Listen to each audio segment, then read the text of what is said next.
All right, can you hear me?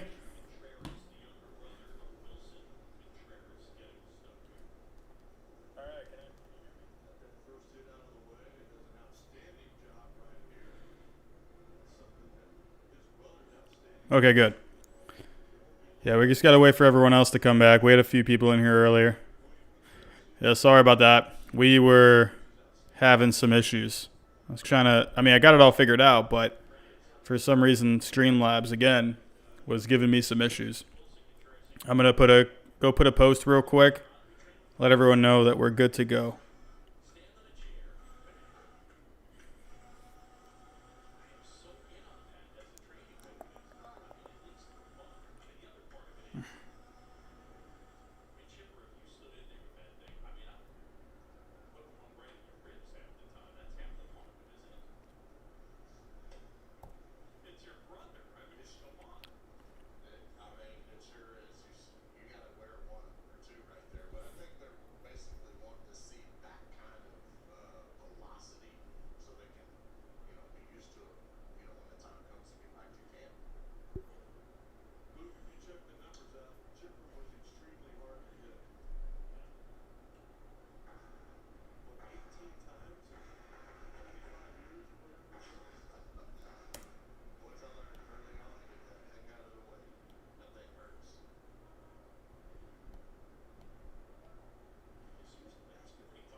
Hold on 1 second, guys. Almost done.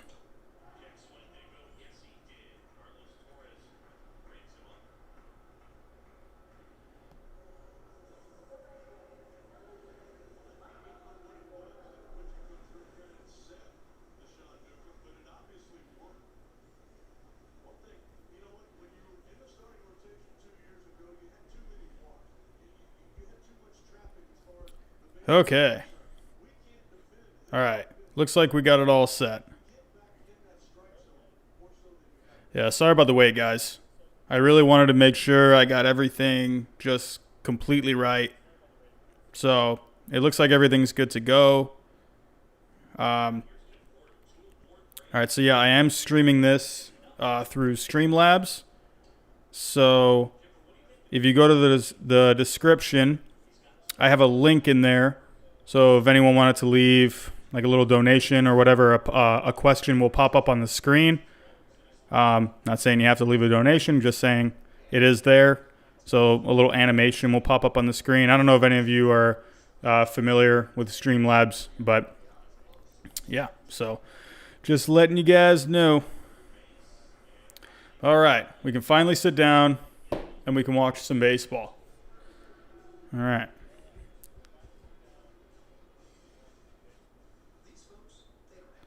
How's everyone doing? What's going on, Fall in Motion? What's going on, Striped Sox? Asia Roberson. Andrew, what's going on, man?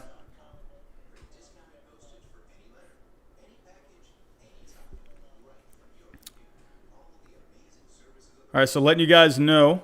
So I'll say it once again. We're streaming this. It's on YouTube, but it's through Streamlabs. So I'm doing it through my phone, through the app. So in the next couple of weeks, I got a laptop. So I've been using this iPad for however long now.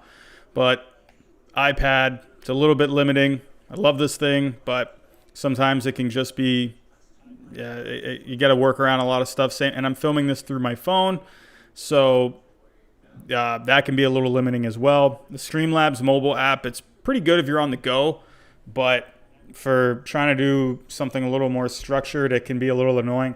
So ordered a laptop. I even ordered a new camera.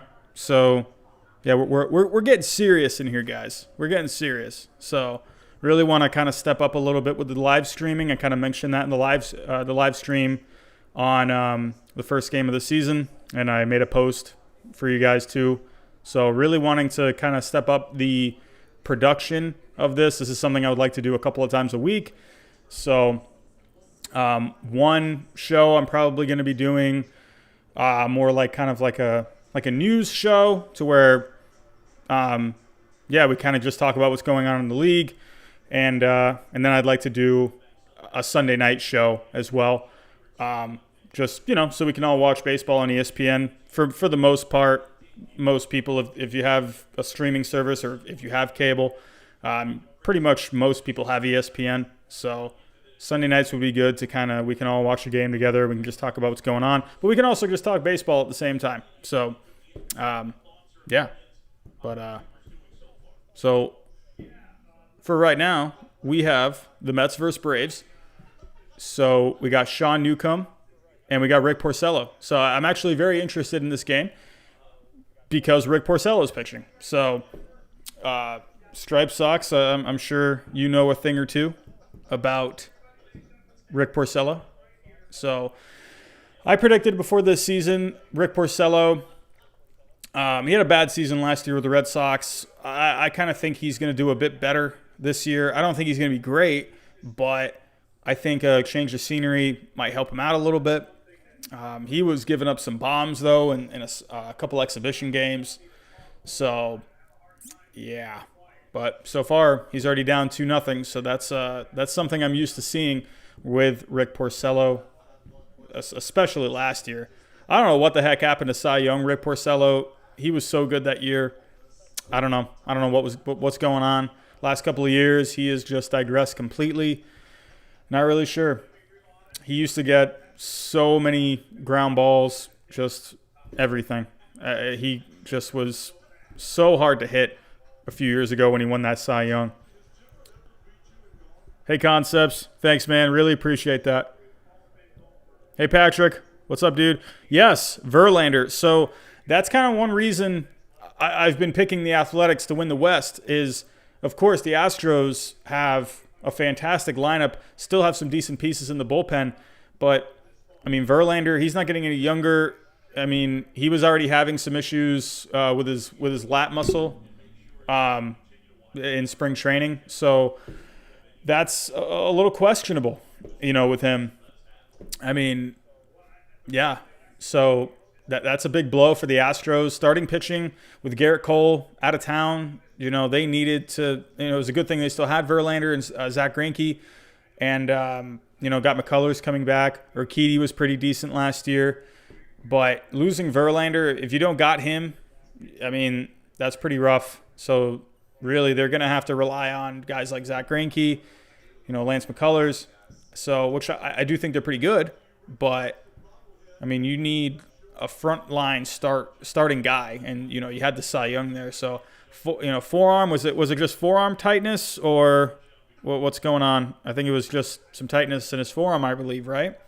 But you don't want to ever hear anything with forearm or anything like that. Porcello just leaves everything up. I don't know what happened to him. He used to just pound the lower half of the strike zone, and I don't know. He just leaves everything up, nothing on his fastball. I don't know what's going on with Porcello. It's crazy.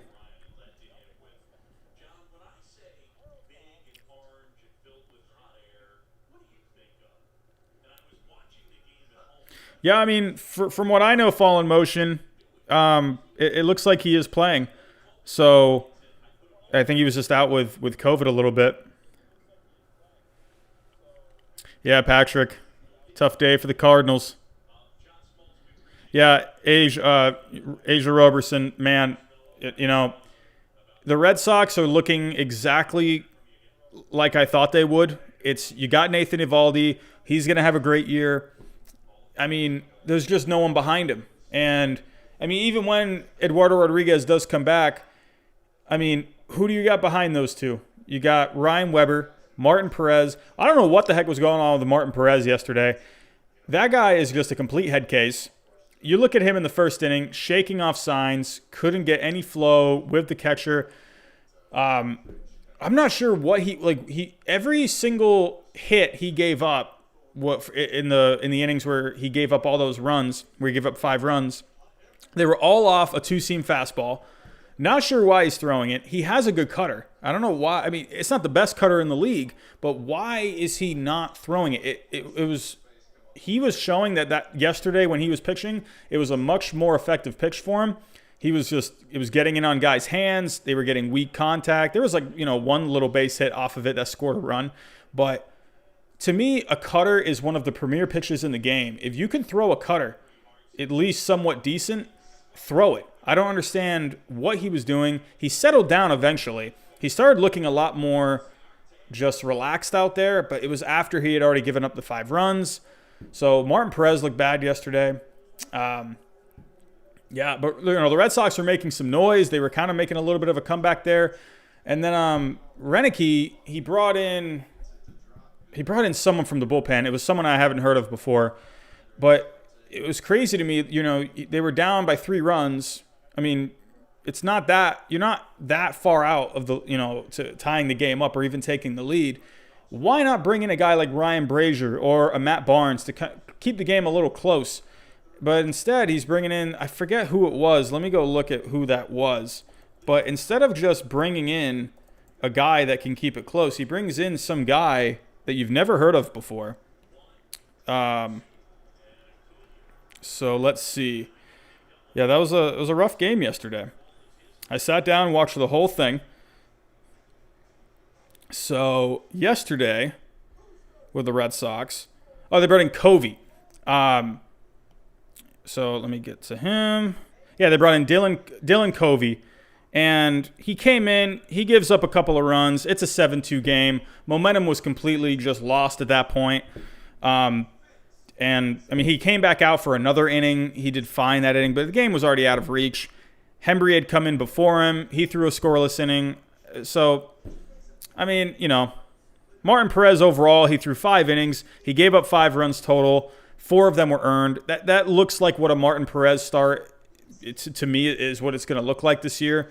He's going to be a frustrating pitcher to me for the Red Sox. He has the potential, and I'm just not understanding what's going on with him. I don't know. I think it's just a head thing. I think Perez has the ability to be a decent 3rd or 4th starter in this league. It's just the pitches that he chooses to throw. I don't know.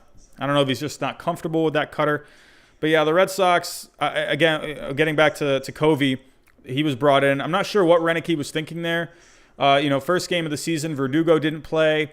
Bogarts didn't start yesterday. Why is Xander Bogaerts not starting? Why? He's your best hitter. Second game of the season. It's a 60-game season. I don't know if Ron Roenicke realizes that it's 60 games.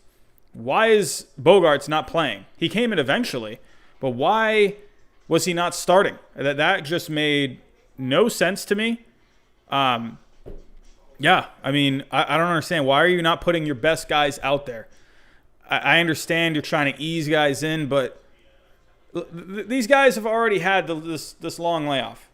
It's time to play, And so, Roenicke was a bit frustrating in that game yesterday. Not starting Verdugo on the first game of the season. Luckily, that ended up working out. Kevin Pillar had a great game, but just really questionable with Roenicke so far.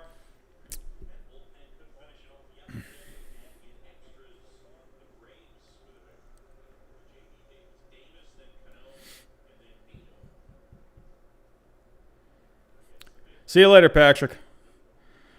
Acuna not having the start he wanted. Yeah, a bit of a slower start for Acuna. Yeah, Hayden. I mean, I think we're very long gone from the Cy Young Rick Porcello. I think that is gone. Rick Porcello 2016 is no more. I'd love for Rick Porcello to do something with the Mets. It'd be nice if he can keep the Braves to 2 runs here. I don't know. Porcello is just having so much trouble leaving stuff over the middle of the plate, leaving stuff up in the zone, not using that 2-seamer. Use the sinker. That is what Rick Porcello is known for. Use the sinker. Stop leaving stuff up. I don't know what's going on. Something mechanically, I don't know. I don't know what it is with Rick Porcello. Hey, Jackson. What's up, dude? Hello, Ben. Yeah, Jackson. I mean, losing 2 out of 3 to the Orioles. I mean, I don't know. What can you even say about that? That should have been a sweep. But we don't have the pitching. When you're throwing guys like Martin Perez and Ryan Weber out there, what are you going to do? You know? The bullpen has looked fine in the first few games. So if we were to go to today's box score.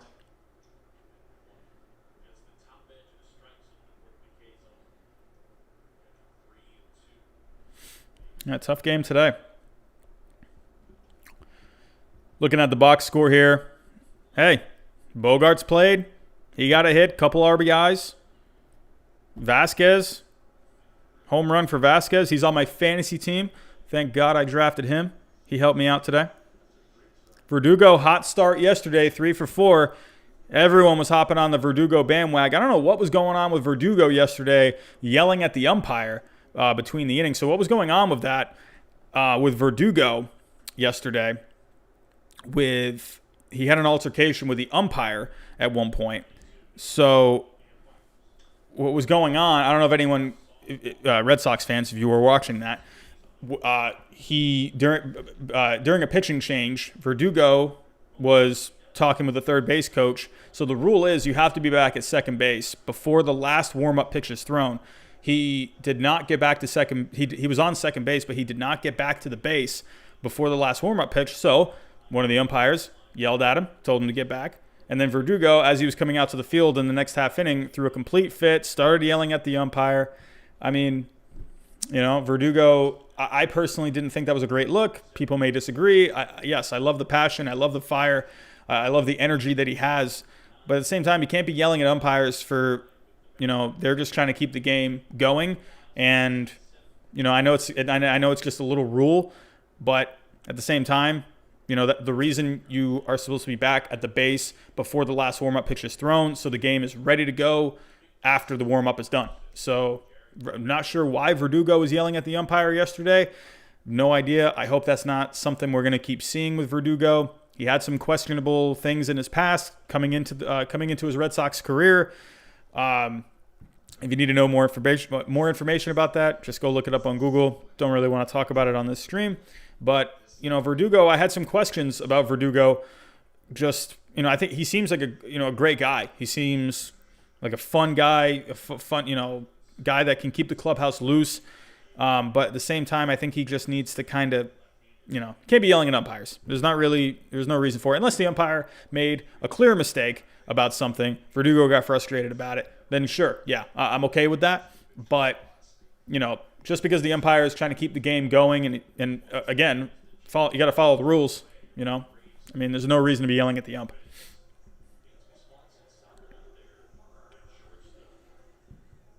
What's going on, Jordan Jones? Welcome. Yeah, Jackson, the Marlins are looking good. Feeling pretty good so far about that list that I made about teams that could be a surprise this year. The Marlins are a fun team.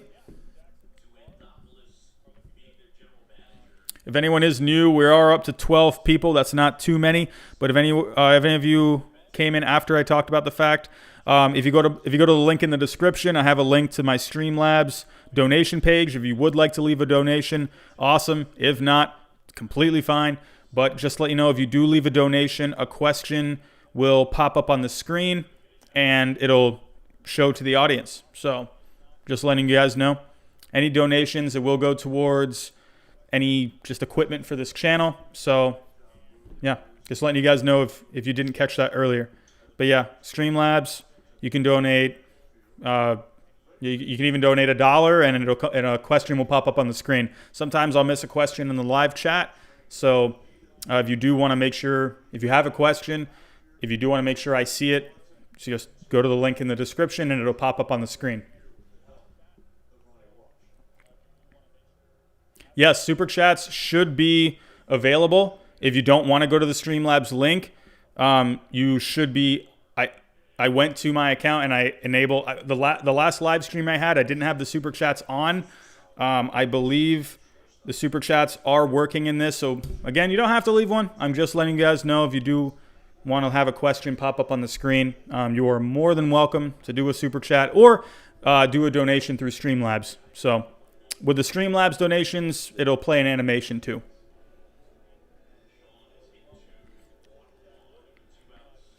Man, Hayden, I mean, I think, what team will end with the most wins this season? I think, you got to look at a team like the Yankees, like the Dodgers. I mean, even the Twins. I think the Twins are a very, very talented team. I mean, who knows? Maybe the Athletics could just bust out this season and just go nuts. Yeah, I would say one of those 4 teams to me. All right, seeing a little bit, Stripe Sox. Yes, Jordan Jones, the game has started. Asia Roberson, hey, good for Mookie, good for the Dodgers. Personally, I don't want to be paying Mookie Betts until he's 40 years old. I mean, so the Red Sox, I mean, maybe I'm being a little biased here. Of course, I would have loved to have kept Mookie. But at the same time, though, I mean, we won a championship with Mookie. He's ready for the next chapter in his life. And, facts are facts. The Red Sox, they've won 4 World Series since 2004. They've had guys come and go. I think the Red Sox are better off not paying that much money for that long. I would have been more okay maybe with like a 7 or 8 year deal.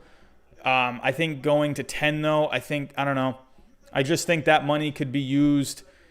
You got to think of the whole team. Of course, Mookie is an amazing player. I would have loved for Mookie to spend the rest of his career with the Red Sox. I don't know. I'm just not a big fan of all that money. If you look at the big contracts with Bryce Harper, Manny Machado, I mean, what do they really – I mean, Bryce Harper had a wins above replacement a little bit above 4 last year. Manny Machado, he had a wins above replacement in the 3s. I mean, those guys are getting over $30 million. I mean, I'm sorry, but you need to be kind of giving some, 6 to 7 wins above replacement, value for that. And to me, I mean, yeah, I think Mookie definitely, should be getting a big contract. I guess just personally for the Red Sox, I mean, they've won 4 World Series since 2004. Facts are facts. So, they've done it with different groups of guys. So, I mean, they even won one. They won in 2018 without David Ortiz. So, this organization has shown that they can win a championship, with guys coming and going. So, yeah, definitely sad to see Mookie go. But at the same time, though, I understand it's a business. And, hey, you just got to move on. But good for him, though. And, hey, good for the city of Los Angeles. If they can keep Bellinger as well, I think he has a couple more years of arbitration, maybe 2 or 3 years. But, yeah, I don't know. That might be tough to keep both of them. I'm sure Bellinger, if he keeps playing the way he's been playing, I mean, that you got to imagine that guy's going to get close to what Mookie's getting. You'd have to think that, right? I mean, I don't know. I mean, I think Mookie's best season – was Mookie's best season better than Bellinger's MVP season last year? I think Bellinger last year, if I were to go to Cody Bellinger,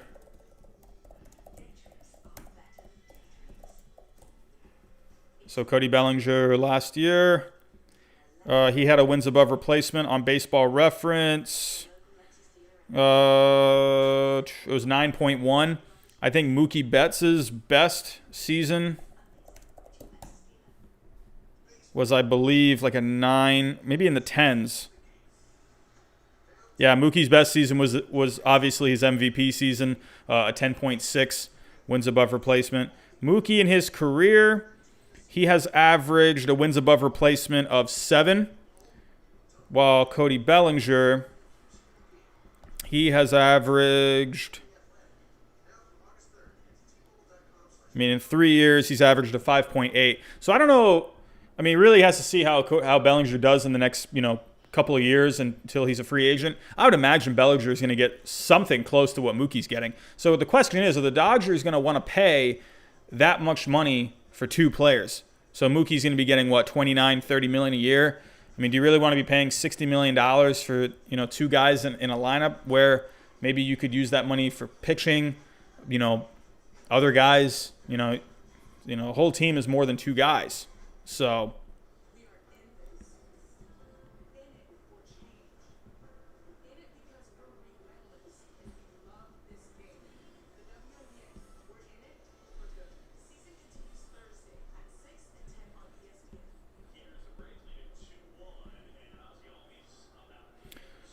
If any of you are just joining, this is the ESPN Sunday Night Baseball Watch-Along. We are watching the Braves. We are watching the Mets. So far, we got a 2-1 lead for the Braves. They got to Porcello a little bit. So this is a great divisional game. So these two teams are probably going to be in it till the end. So this is a great Sunday Night Baseball game.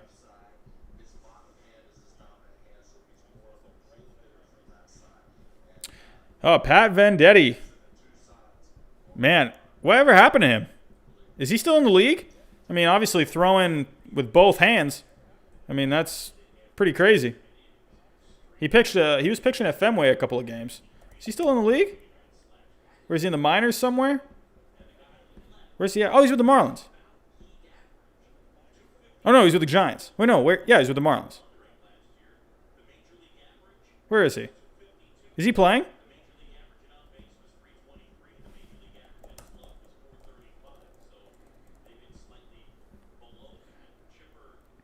Oh, no, he's currently a free agent.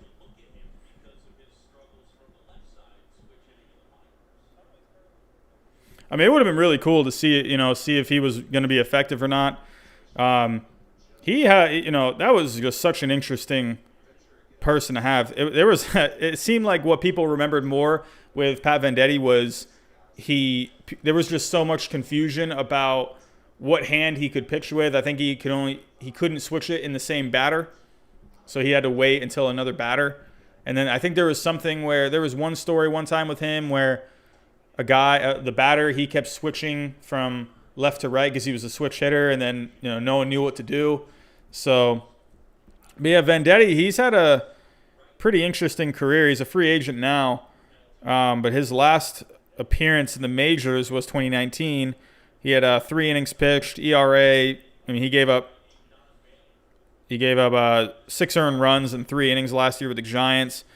He was with the Dodgers back in 2018. He had a 2.57 ERA. So, I mean, I don't know. But he's a free agent at the moment. Be interesting to see if he can go anywhere.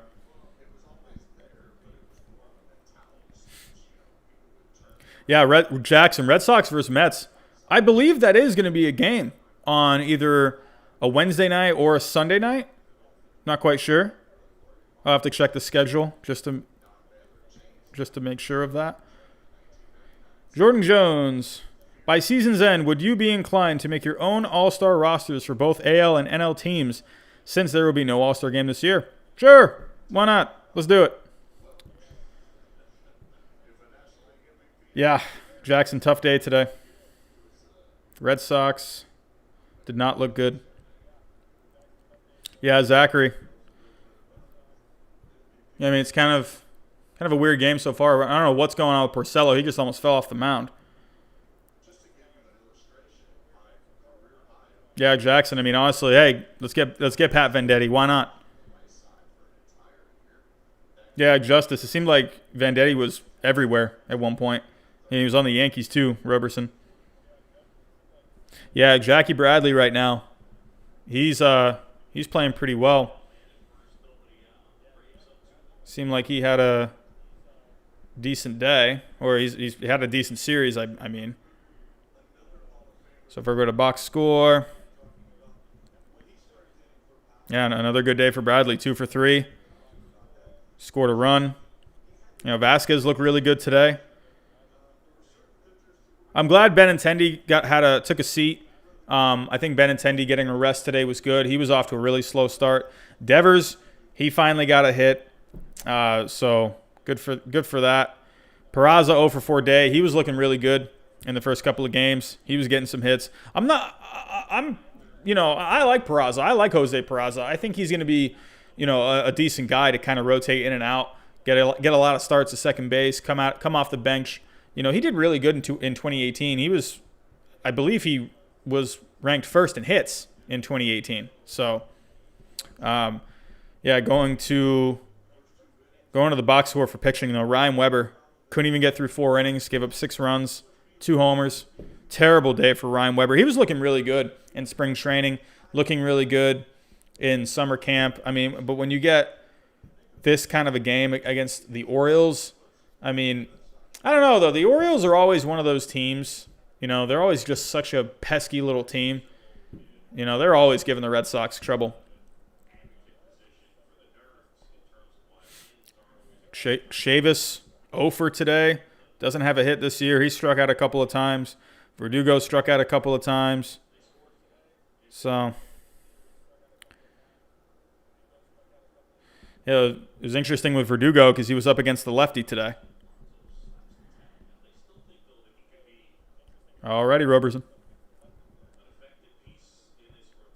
Heck yeah, Jackson. Ryan Weber, 15 ERA.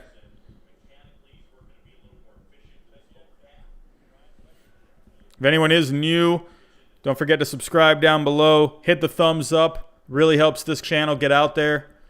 We're going to be here for a few hours. So the good thing, so today, while I was running some errands, I purchased, because right now I don't have, so I said to everyone earlier, if you weren't here for this, I purchased a camera.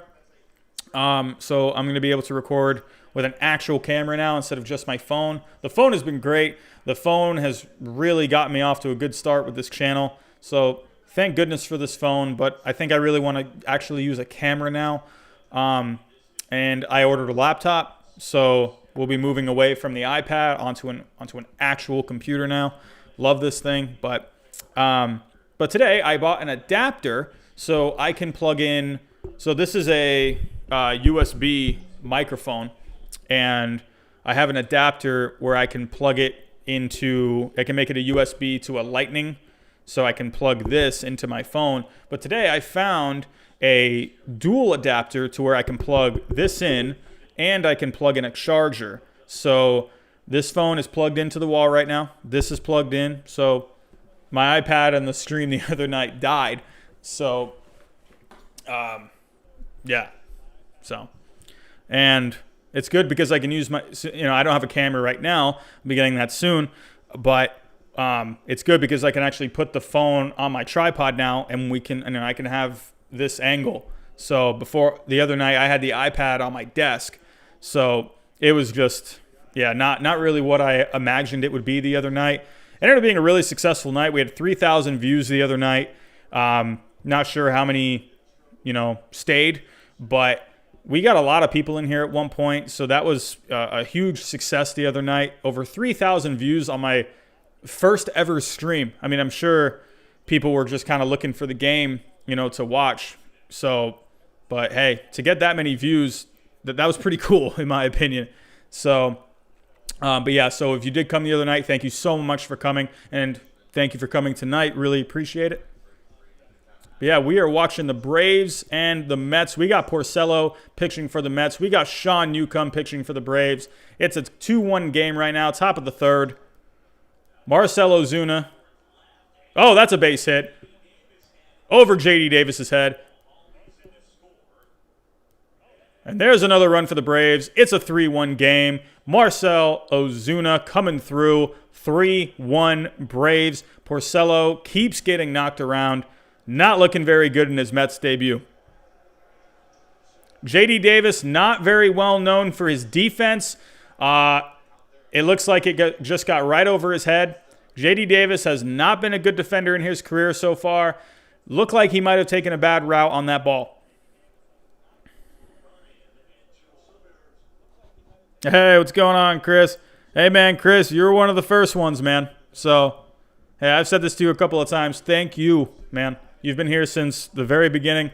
Much appreciated for all the support you've given. Was that ruled an error? I believe that might have been ruled an error. J.D. Davis, not good on defense. Not good. See, this is why, in my opinion, defense, it's very important. You got to have the defense out there because you're going to have all these runs come in. That's why I'm so tough on Rafael Devers. I'm so tough on Alexander Bogaerts because that left side of the infield for the Red Sox last year was atrocious. So Rafael Devers has already made a couple errors so far this year. One of those errors led to a run yesterday. So ended up not really being the difference in that game. But in my personal opinion, one defensive error can just be that much of a difference in a game. So, yeah, J.D. Davis, it looked like he didn't take a good route on that ball.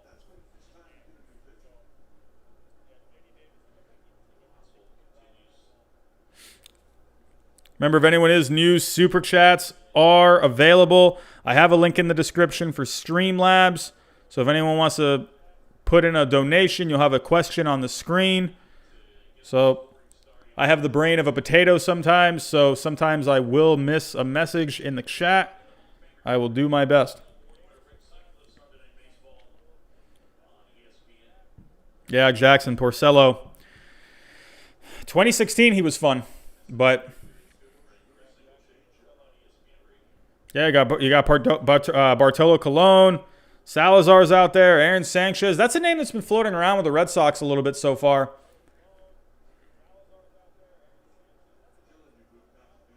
Yes, Jordan Jones tonight. I will be recording episode 3 of the Grandstand. So as soon as this game's over tonight, I'm gonna stay right in this seat and I'm gonna record it. So that'll be uploaded tonight. So if you want to wake up in the morning and listen to it then, or you can listen to it at some point tonight when I upload it. So, but yes, episode 3 will be recorded tonight right after this game. And yes, it's going to be uploaded to anywhere you can find your podcasts.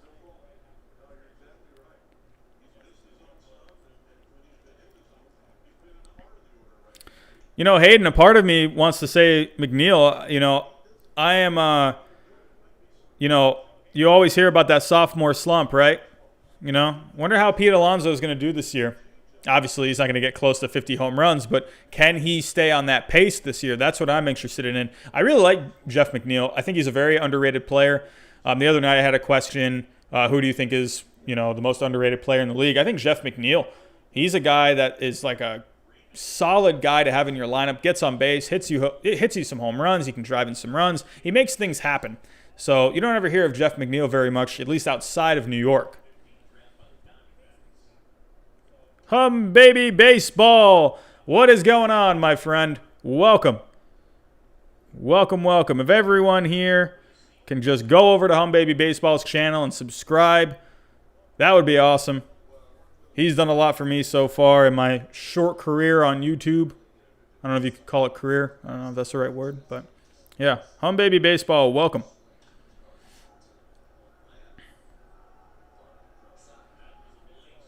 Oh, Porcello, another hit.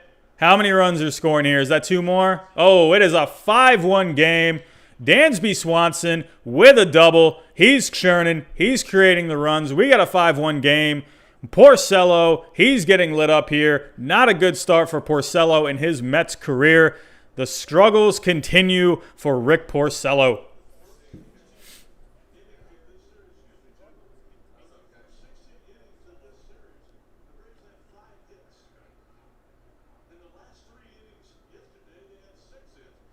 Braves are looking very good. Maybe I got to change my mind on the Braves. I kind of was making a bold pick, thinking the Braves maybe weren't going to be very good this year, or I think they were going to be good, but who knows? You know what? Maybe I've been underestimating this Braves team. They're looking great so far, but going to pump the brakes a little bit. It is Rick Porcello. I know everything about Rick Porcello. I know how bad he was last year. So, hey, the Braves, they're going to have to prove a little more to me.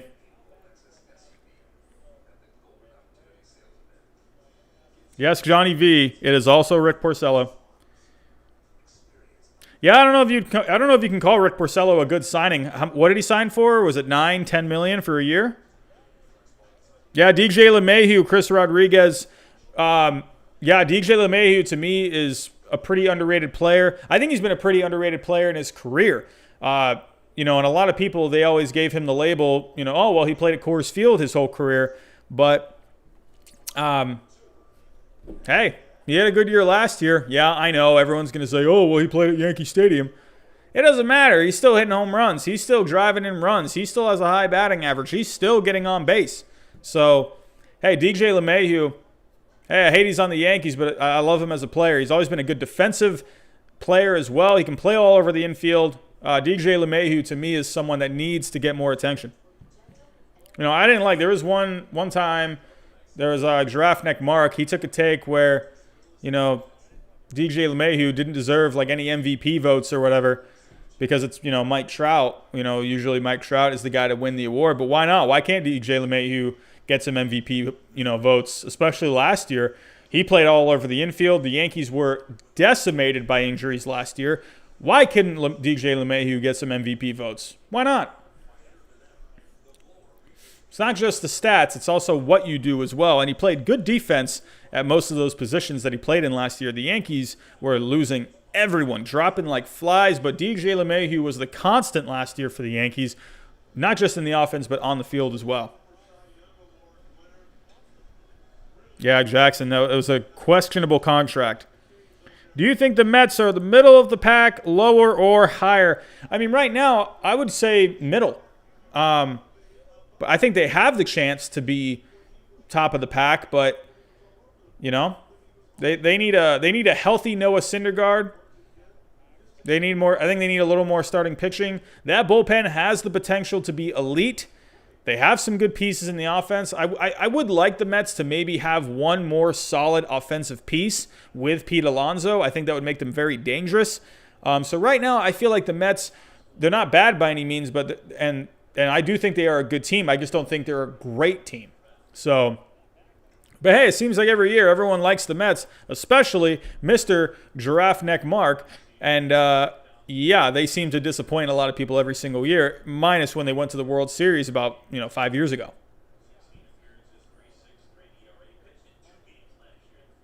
Hey, thanks, Jackson. Appreciate you being here, buddy. Yeah, Jared, it's a tough division. Like I said, the Mets are not a bad team by any means, but you just got great teams like the Braves. I mean, the Phillies, I think they're up and coming. I think the Phillies have the potential this year to be a wild card team. Look at the Marlins. Look at the start they're getting off to. Don't be surprised if the Marlins are right there for that 8th seed in this new expanded playoff format. Do not be surprised. Do not be. They have a fun team. Guys like Corey Dickerson, Brian Anderson, Jonathan Villar. Villar is pretty terrible on defense, but the guy can hit. So they got, Sandy Alcantara. They got Eliezer Hernandez, where he doesn't throw very hard, but the guy has great movement on his pitches. If you don't know who Eliezer Hernandez is, look him up. Just fantastic. Great movement on his pitches. Look at his changeup. It just goes woo, just straight down. If he could throw a little harder, I think he would just be so much better. He only tops out maybe 92, 93. But he's a guy I think has some potential.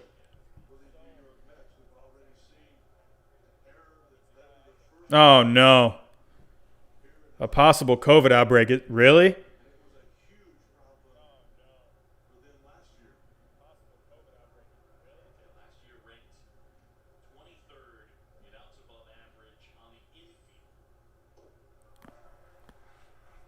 So what happens if the whole team comes down with the I don't know if I should say the word. I don't know if YouTube will dock me. The sickness that shall not be named, but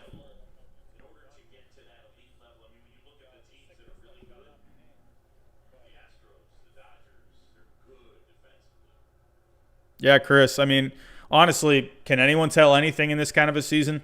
I mean, sure, everyone left and right, their grandmother, their aunt, their uncle, they're all picking the Yankees and the Dodgers, but oh, that is hit deep. That's over his head. That's going to score another run.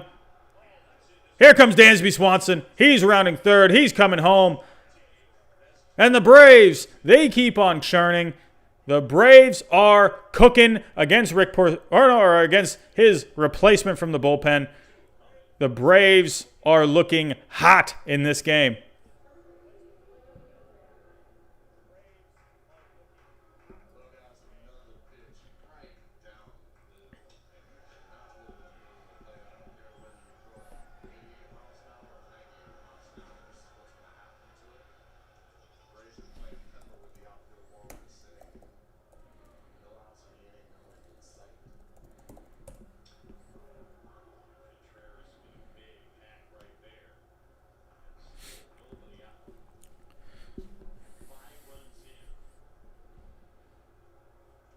I mean, you got to feel for Rick Porcello.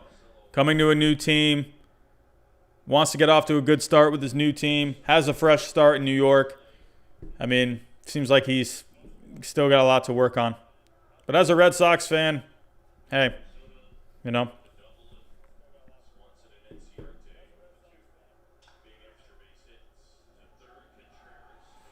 On to third. Oh, that was a very close play there at first base. But the Mets finally get another out. Or was that their first out?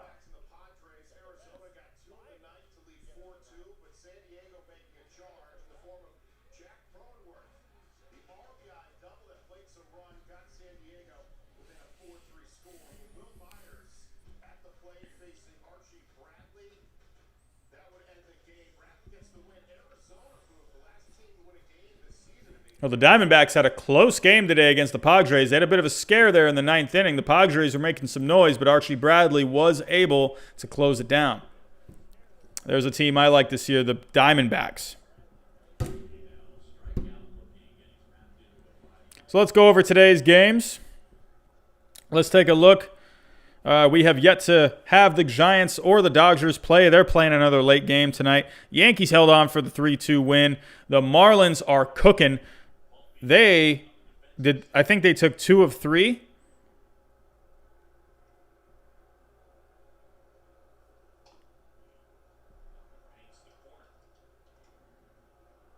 Yep, Marlins take 2 of 3.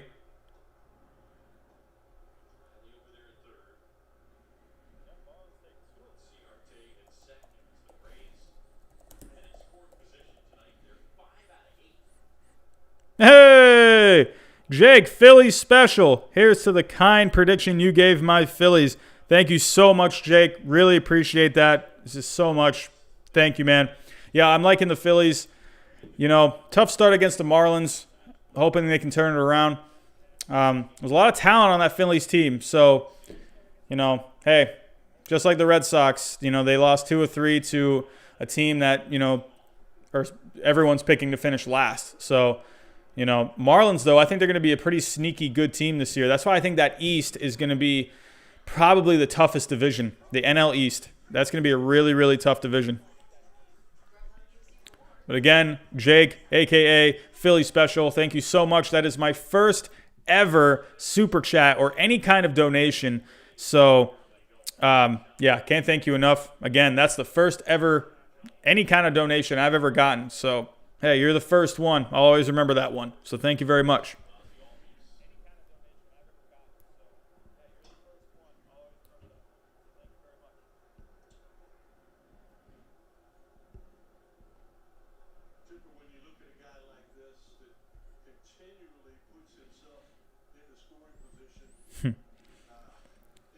Yeah, Jackson, Marlins, Red Sox. That was close to being a World Series in 2003.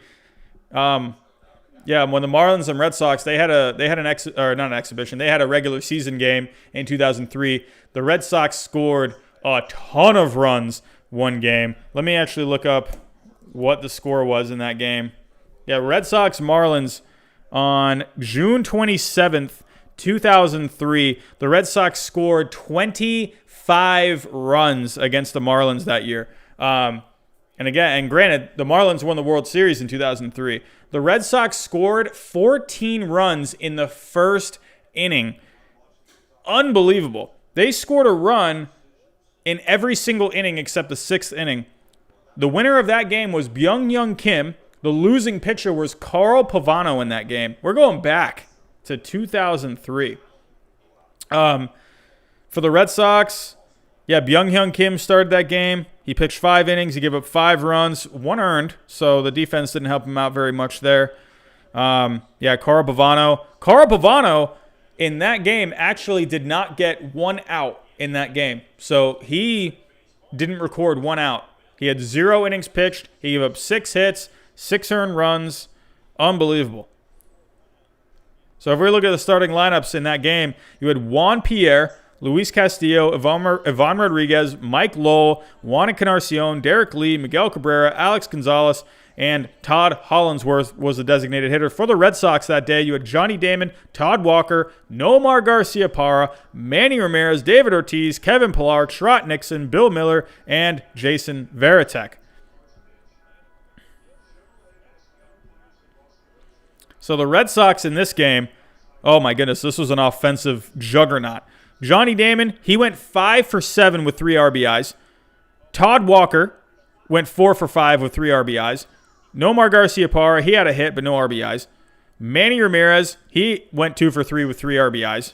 David Ortiz, 3 for 4 with 3 RBIs. Kevin Millar, 3 for 4, 2 RBIs. Trot Nixon, 3 for 4, no RBIs. Bill Miller went 4 for 5 that day, 6 RBIs. Jason Varitek had 4 RBIs. Incredible. Absolutely incredible. Home runs hit. Manny Ramirez, David Ortiz, Bill Miller. There were only 3 home runs from the Red Sox that day.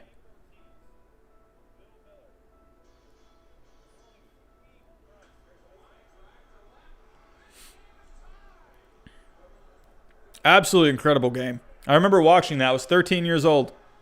That was amazing. 25 runs on 28 hits. That's like MLB The Show in beginner mode. I mean, are you kidding?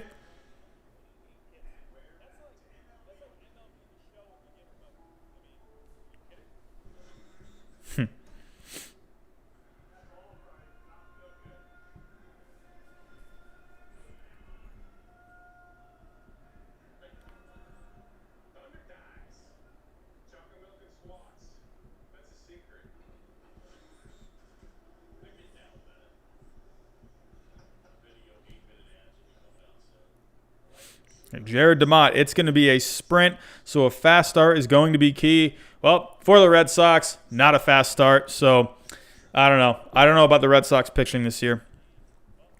Hayden, if you were to play any baseball position, what would it be and why? Well, I did play baseball in high school.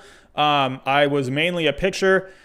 I somehow figured it out with pitching. I was never a great hitter in high school. In fact, I never played past JV. I played with the varsity team for some practice games, but I never actually played varsity. But I did play some JV. I was more kind of the flexible guy where I could start some games, but I could also come out of the bullpen. I closed out a couple of games. That was pretty cool. But yeah, I was more of a pitcher. But if I could play any position, if I were to like pick, if I were to be given these amazing baseball talents and I could pick any position I wanted to play, I'd have to say I'd probably be a pitcher, honestly. I love the idea of pitching.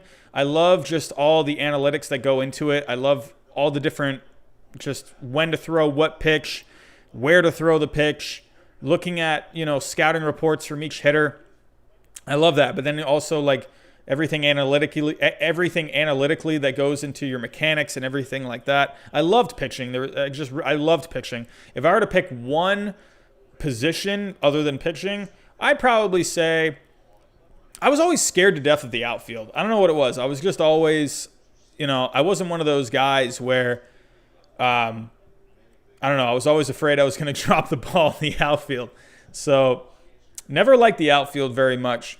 I've never had good vision. So that was something where I was not good in the outfield when I was young. I'd probably say second base, honestly. That was that was a position that I liked. Wasn't really quick enough for shortstop. Same thing for third base. My reaction times weren't very good. I'd probably say second base. I like that. I love Dustin Pedroia. He played a mean second base for the Red Sox. I'm still hoping he can salvage his career somehow. But yeah, I would say second base or pitcher.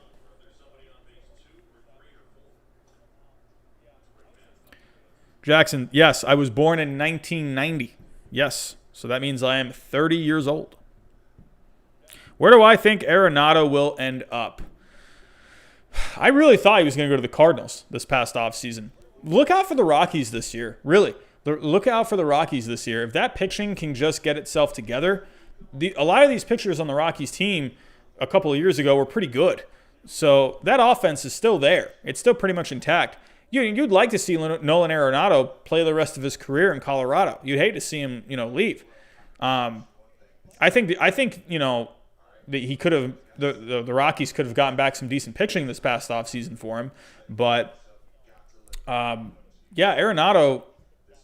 Yeah, I mean, I'd like for him to stay in Colorado. I think that would be good. If I were to pick any other team, I mean, the Rangers would have been an incredible fit. Nolan Arenado and Joey Gallo in the 3-4 in that lineup, nasty, absolutely nasty. I think the Cardinals would have been a great fit. The Cardinals really needed offense. That would have been perfect, absolutely perfect.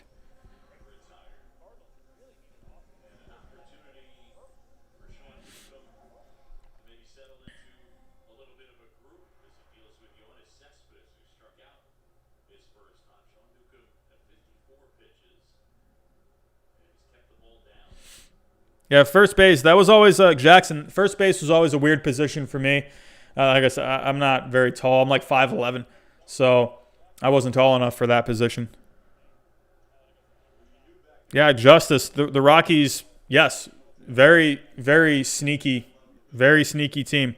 Great offense. Look at Daniel. I mean, have I not brought up Daniel Bard yet? Daniel Bard for the Rockies. He's been great so far. What a story. What a story. Hasn't pitched in 7 years. Hasn't pitched since 2013. Incredible. So happy for Daniel Bard. I think that is an incredible story. But imagine if he ends up having a good season for the Rockies. I mean, are you kidding? I mean, what a pickup that would be. If you can get old Daniel Bard, like 2009, 2010 Daniel Bard, oh my goodness. What a steal for the Rockies.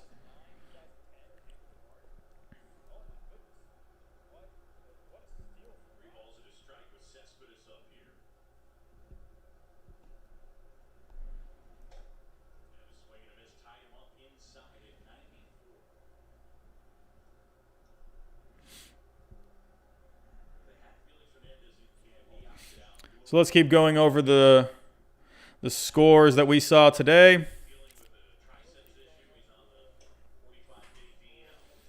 Again, if you are just joining, we are watching the Mets and the Braves. It's not a very close game right now. We got the Braves with 7, the Mets with 1. Porcello was terrible today.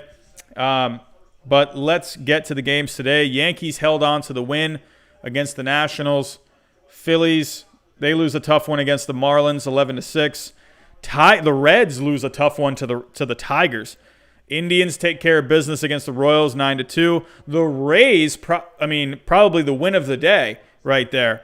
The Blue Jays were, I believe, an out away from winning that game.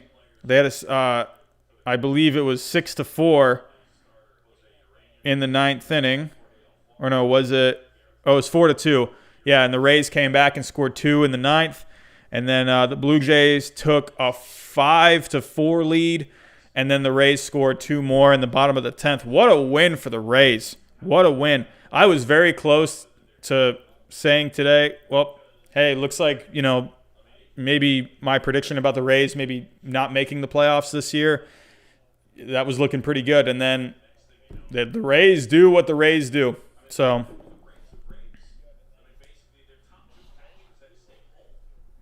thank you very much, Jackson. That's probably one of my favorite. If I ever get a compliment for this channel, underrated. I appreciate that comment. That's one of my. If I do get a compliment, hey, that's probably one of my favorite ones. So, would love for this channel to get out more to baseball fans. That's all I want, is just to get some more baseball fans and just talk baseball. That's what I think this community needs. I think we just need to talk some unbiased baseball. I think there's too much bias in the baseball world on YouTube. There are some good channels out there.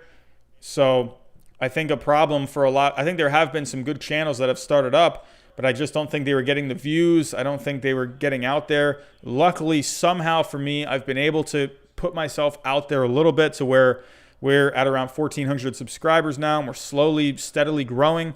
But yeah, I really just want this channel to just get out to more baseball fans. I'd love for these live streams one day, hopefully in the next few years or so. I would love for this kind of a live stream on a Sunday night. I'd love to have over 100 people in here. I'd love to have 200, 300 people in here, just so we can talk baseball. That's what I love. I think we need more conversation in baseball and not just biased picks and not just picking your favorite team. So, yeah, hoping this channel one day can get to that point. So, let's get back to the scores. So, again, the Rays had a huge comeback win. It probably could be one of the games of the season. Orioles beat my Red Sox today 7-4. Red Sox just no pitching again today. Orioles took advantage. Red Sox, they're a team that can score, anywhere, at least 3 to 4 runs a game, at least. So the Red Sox problem, it's just the pitching. So Mariners with a big win today against the Astros. Really, let's be real here. Every win in this season is a big win. So, tough loss for the Cardinals against the Pirates today. Look out for the Cubs. I'm going to be doing my updated predictions here in a little bit to kind of take into account for the expanded playoffs. Expect to see that tomorrow, where I'm going to do my 8 teams in the American League and my 8 teams in the National League. The Cubs, I don't know if it's very fair or not. We've had a few games to kind of look at these teams. Look out for the Cubs. Kyle Hendricks threw a complete game the other day to start off the season. Today, looking at the Cubs, what a game for the Cubs. Tyler Chatwood with a solid game today, 6 innings, 3 hits, 1 earned run, just a couple of walks, 8 strikeouts for Chatwood today. He looked really good. Look out for the Cubs. They had a tough game yesterday against the Brewers, but a team. If the Cubs have the talent. They have the talent. They got Kyle Hendricks. They got Yu Darvish. They got John Lester. They got Tyler Chatwood, who is pretty good. Look out for the Cubs. I still have a lot of faith in the Nationals this year. I think that starting pitching is absolutely phenomenal. Oh, man, I'm really starting to think. I wonder if the Cubs and the Nationals meet in that first round somehow, and it's a best out of 3. That's a tough one. That's a really tough one because I think the Cubs have a better offense than the Nationals. You got guys like Chris Bryant, Javier Baez, Anthony Rizzo. Great bats. Kyle Schwarber in that lineup. That offense is definitely better than the Nationals. I think the Nationals have some good pieces in that lineup. But when you're looking at that Cubs lineup, I think the Nationals have better starting pitching. But I think the Cubs might have enough starting pitching, at least on paper. John Lester had a tough year last year, but John Lester, this is a guy that just came off of a really good season just a couple of years ago. John Lester is still John Lester to me. He's never been like a totally overpowering kind of pitcher, but he has always been just very solid. Obviously with his days in the Red Sox, he was amazing. So the Cubs, they're just a very interesting team. I'm starting to maybe, I couldn't decide where I was with the Cubs. So I had the Cubs finishing second in the NL Central. I believe the Cubs are a team to really, really, really look out for. So getting back to John Lester. John Lester is someone where he had a pretty tough year last year. He could be a complete X factor for the Cubs this year. He's someone that a lot of people, they've just gotten down on. Where a couple of years ago, the thing with John Lester is he hasn't thrown less than 170 innings in a season since 2007. John Lester is a complete workhorse. Just a couple of years ago, in 2018, he had a 3.32 ERA. His FIP was a little high. It was 4.39, so that suggests he probably had some defense to help him out. The Cubs have always had a really good defense. But 2017, a respectable ERA, 4.33. Not great, but not bad either. But then you go to 2016, first year of the Cubs, second year of the Cubs, 2.44 ERA. He was very good. But like I said, just a couple of years ago, had an ERA in the low threes. Lester, like I said, he had an ERA of 4.46 last year. He did have a slightly lower FIP, so that suggests that maybe he did get a little unlucky last year. So I think Lester is still really good. If I were to look just at his stats a little more, 165 strikeouts last year. It's not bad. But I think Lester's a guy, especially with David Ross as the manager now. David Ross and John Lester, people forget, they were together not just in 2016 for the Cubs World Series, but they were together in 2013 for the Red Sox World Series. Lester and Dave Ross, they were, the dynamic duo, those two. So I think Dave Ross might be able to help Lester out a little bit, help Contreras out with, just calling pitches and whatnot, trying to make them just flow a little better in games. I think Lester this year, look out. I really do think if the Cubs get into that postseason, which I think they absolutely should be able to, and if they run into a team that has good starting pitching like the Nationals, I think they have enough starting pitching, and I think they have a really good offense to where they can put up a couple of runs against Scherzer. They could put up a couple of runs against Strasburg. That is an interesting one. So, I have at the moment with the predictions that I made last time for before the season started, I had the Nationals getting to the World Series. But now that you have expanded playoffs where you're going to have up to 8 teams and the first round is going to be a best of 3, anything can happen. Anything can happen. So if you see that scenario with Cubs and Nationals in a best out of 3, that'd be a really tough one to pick, I think, because I do think the Cubs have enough starting pitching. I think the Cubs have more starting pitching right now than the Dodgers.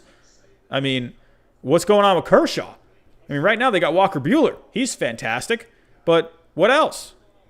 What else can they rely on in the postseason, especially in another round in a best out of 3? I think the Dodgers should be able to get past the best out of 3. I think they should be able to make it to the National League Championship Series, at least. So, but adding a best out of 3 first round, that's tough. That's really, really, really tough.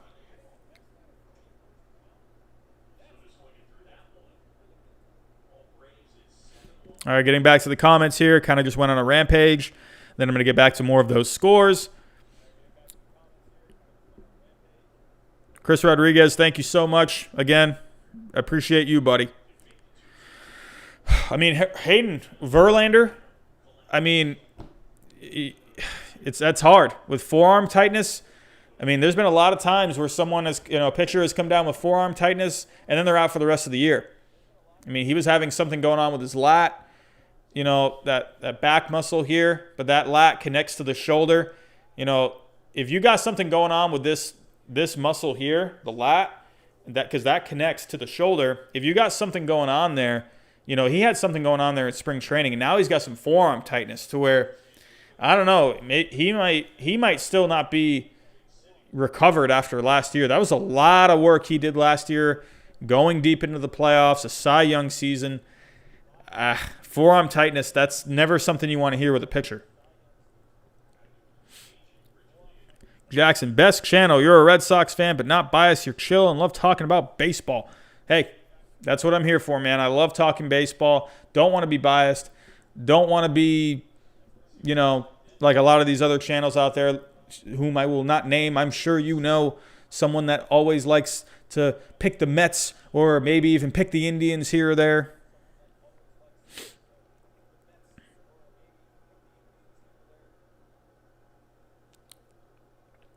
I think the White Sox-Twins game really is the biggest game.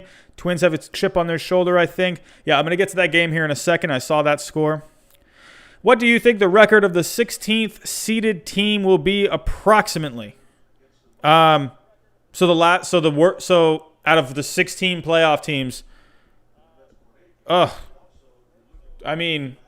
have to imagine you got to be at least 30-30. You have to. I don't see how a team with a losing record still gets in. I would say 31-29. I think that's going to be the record. I think you're going to have I really do think seeds 6, 7, and 8, I really do think those teams could end up having the same record. It's just there's not enough games in this season. That's why they're doing the expanded postseason. You have to. You have to open up the possibilities for getting into the postseason. You only have 60 games to work with. 162 games, yeah, I don't know about that one. But 60, you need to have this extra, these extra few teams to come in, because I think that's going to be a little more. It's going to add a little more credibility to the season. And yeah, absolutely, if you're able to get by a first-round matchup, best out of 3, and then get past the best of 5 division series, and then get past the championship series, best of 7, and then win a best of 7 World Series, I think that team is going to look pretty credible, even though it's only 60 games, in the regular season.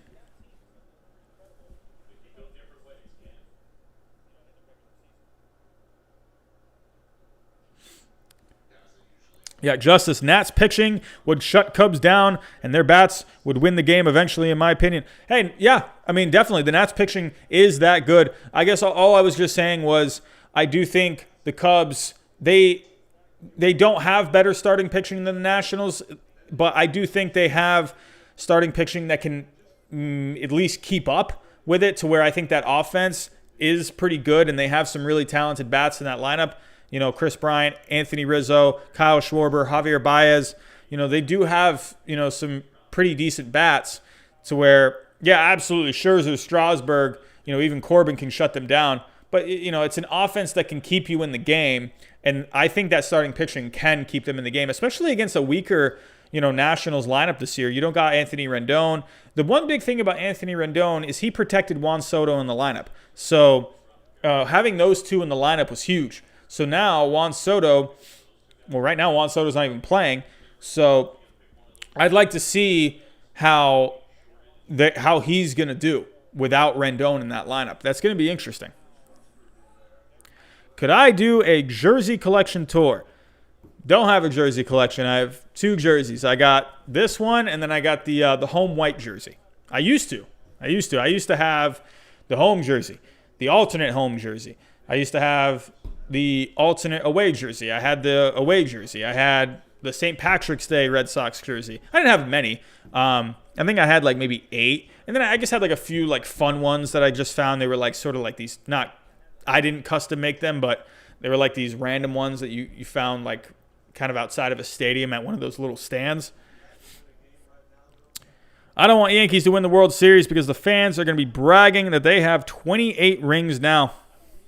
Hey, those are Yankee fans for you, but I really do think the Yankees have. I have the Yankees winning the World Series this year. That team looks good. They have with Garrett Cole now. You're sliding Tanaka and Paxton down. Oh, that is deep. That's going deep. That's going deep. Oh, that's gone. Dansby Swanson with a home run. Dansby Swanson is having a game. He has 4 RBIs now. Wow. Dansby Swanson having himself the game. The Braves have busted this game wide open. It is 9-1 Braves. This Mets pitching is looking atrocious. But Dansby Swanson with an opposite field home run. Braves are off to a fantastic start.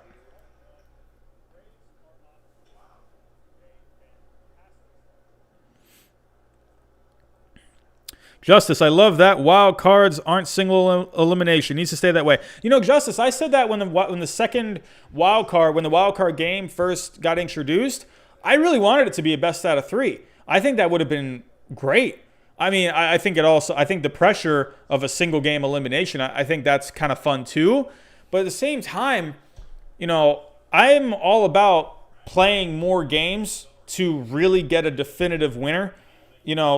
Who knows when the Giants, when they won those wild card games, when they won against the Pirates that one year, they won one against, who was the other one that they beat the Braves one year?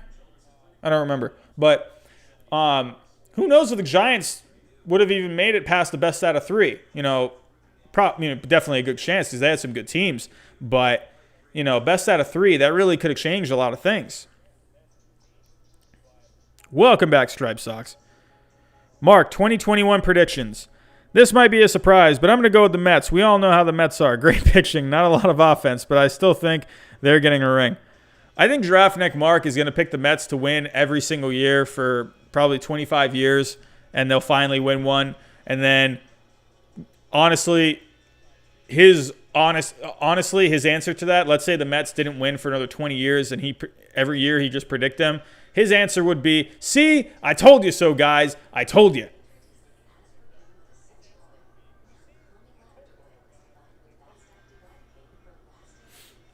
I'm in middle school, going to high school. Everyone in my grade hates baseball. They think the game takes too long and it's boring. I don't have any friends that like baseball either, so I can't talk about it.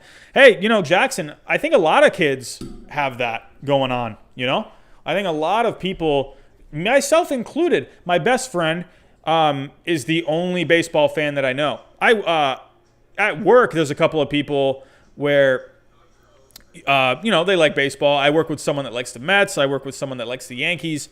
But I'm not very close with them like I am, with my best friend Josh. But I don't have many close friends that like to talk about baseball. They like football and basketball. But that's why I really want this channel to really get out there. I'd love to do these live streams a couple of times a week. I really want the production value of these live streams to be pretty good. Like I said, that's why I am getting a camera.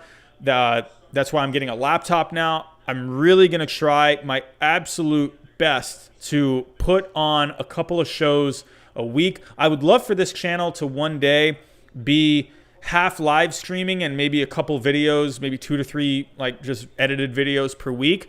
The dream for me personally I am a teacher full time. I teach 2nd grade, but I would love for this to be my career one day.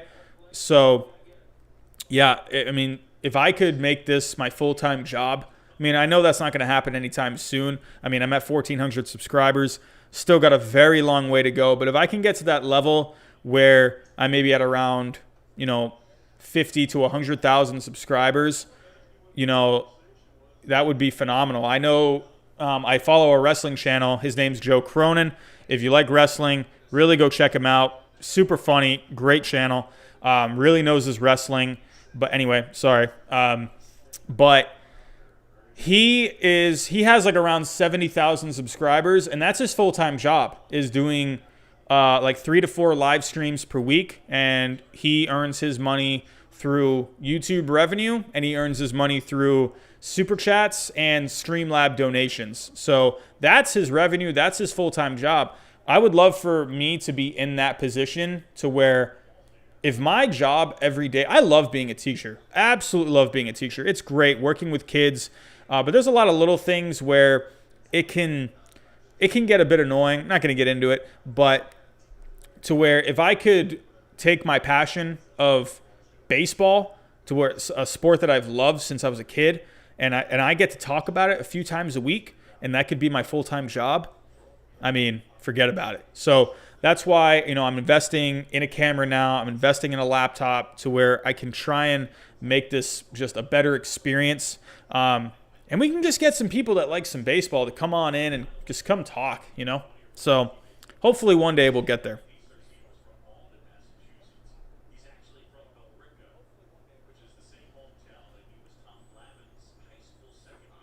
Yeah, Jackson, man. Hey, I'm glad you're enjoying everything.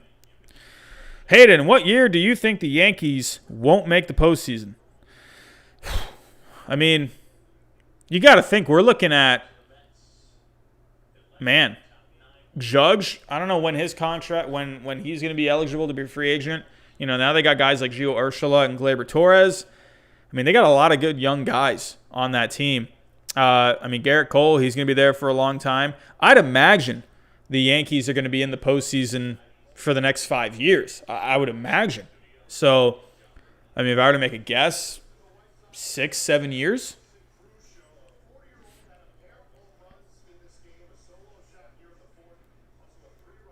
As an A's fan, wild cards are a scary time.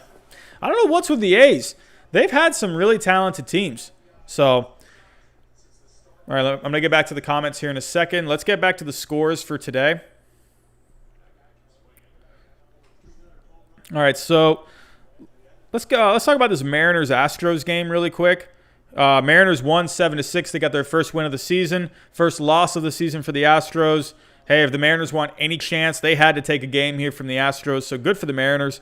Mariners got off to a 2-1 start. They eventually had a 4-1 lead. Astros took a big lead.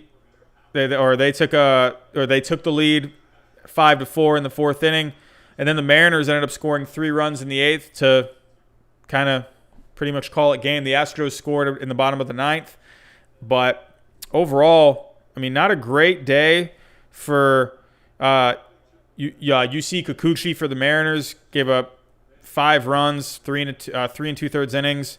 The bullpen, though, for the Mariners really came to play. You had guys like Zach Groats, Matt McGill, Carl Edwards Jr., Dan Altavilla, Anthony Misewicz, Taylor Williams. They threw phenomenal. That Mariners bullpen, especially against that Astros lineup. Whew, good day for the Mariners bullpen. Looking at the Mariners offense today, Shed Long, good game today, 2 for 5. We had Kyle Lewis. Kyle Lewis is off to a great start. So Kyle Lewis right now, he is doing very good. So Kyle Lewis, he's hitting 286. He's already got a couple of home runs. So look out for tomorrow. I'm going to be posting a couple of videos of possible. I did post it on Saturday, but there was a couple of things I didn't quite like about the video. So if anyone noticed that I did post a video on Saturday and then it just wasn't there anymore, I did take it down because there was a couple of things I didn't like about the way I edited a couple of things. So expect that video tomorrow where I have my top 6 breakout players or possible breakout players this year. Definitely have Kyle Lewis on that list somewhere, so be on the lookout for that tomorrow. I'm also going to be posting my 5 potential pitchers that could have a breakout season as well. So be on the lookout for those 2 videos tomorrow. And I would like to get my updated predictions for tomorrow. I've definitely really thought about it all weekend. If you don't see that tomorrow, look out for that on Tuesday. But getting back, so right now, Evan White on the Mariners. Let's see. Right now, he has 1 hit and 7 at-bats. So Evan White is off to a bit of a slow start. He is a rookie this year. But yeah, good day for the Mariners today. Looking at the Pirates and the Cardinals, Cardinals, I mean, they that was their first loss of the season. The Cardinals, they've done pretty well, but hey, that Cardinals offense really just didn't come today. Limited to 5 hits, 1 run, only RBI. Looks like it came from who did that come from today? Not quite. Come on, computer.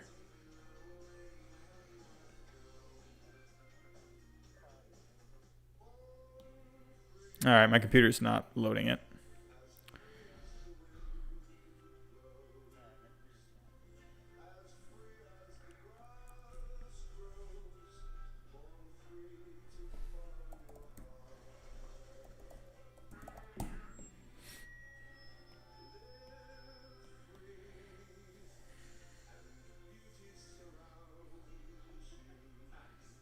All right, so Edman was the only one that drove in the run today for the Cardinals.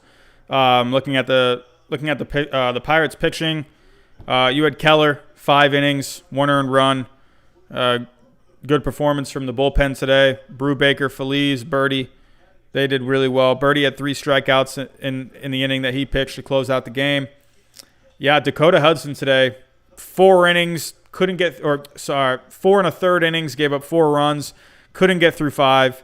The bullpen did pretty decent. Andrew Miller gave up a run. But, that Cardinals team, they're really going to have to – that offense is going to be very hard-pressed to get some runs this year. So they can't be having games like this against the Pirates, especially a weaker Pirates team. So, yeah, a lot of good teams today lost to these really just, below-average teams. Marlins – beating the Phillies, Orioles beating the Red Sox, Pirates beating the Cardinals. What is going on?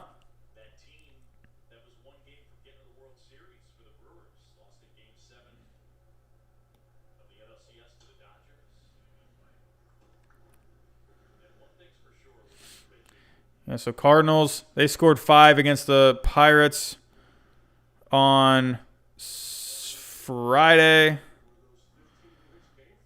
And then Saturday.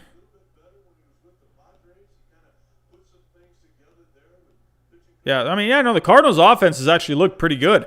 So, third game of the season, not scoring any runs. So the Cardinals, they're really going to have Paul Goldschmidt step up this year, Paul DeJong, Matt Carpenter, Edman, Colton Wong. They're really going to have those guys step up. The no Marcell Ozuna. So that Cardinals team is really going to have to step it up.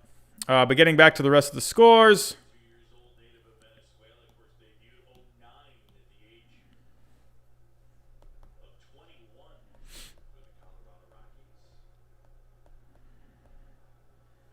We talked about the Cubs earlier. Big win against the Brewers today. That offense came to play today. 9 runs against the Brewers. Look out for the Rockies. Another win for the Rockies. They're 2-1 so far in the year. I mean, hey, the Rockies are looking pretty solid this year so far.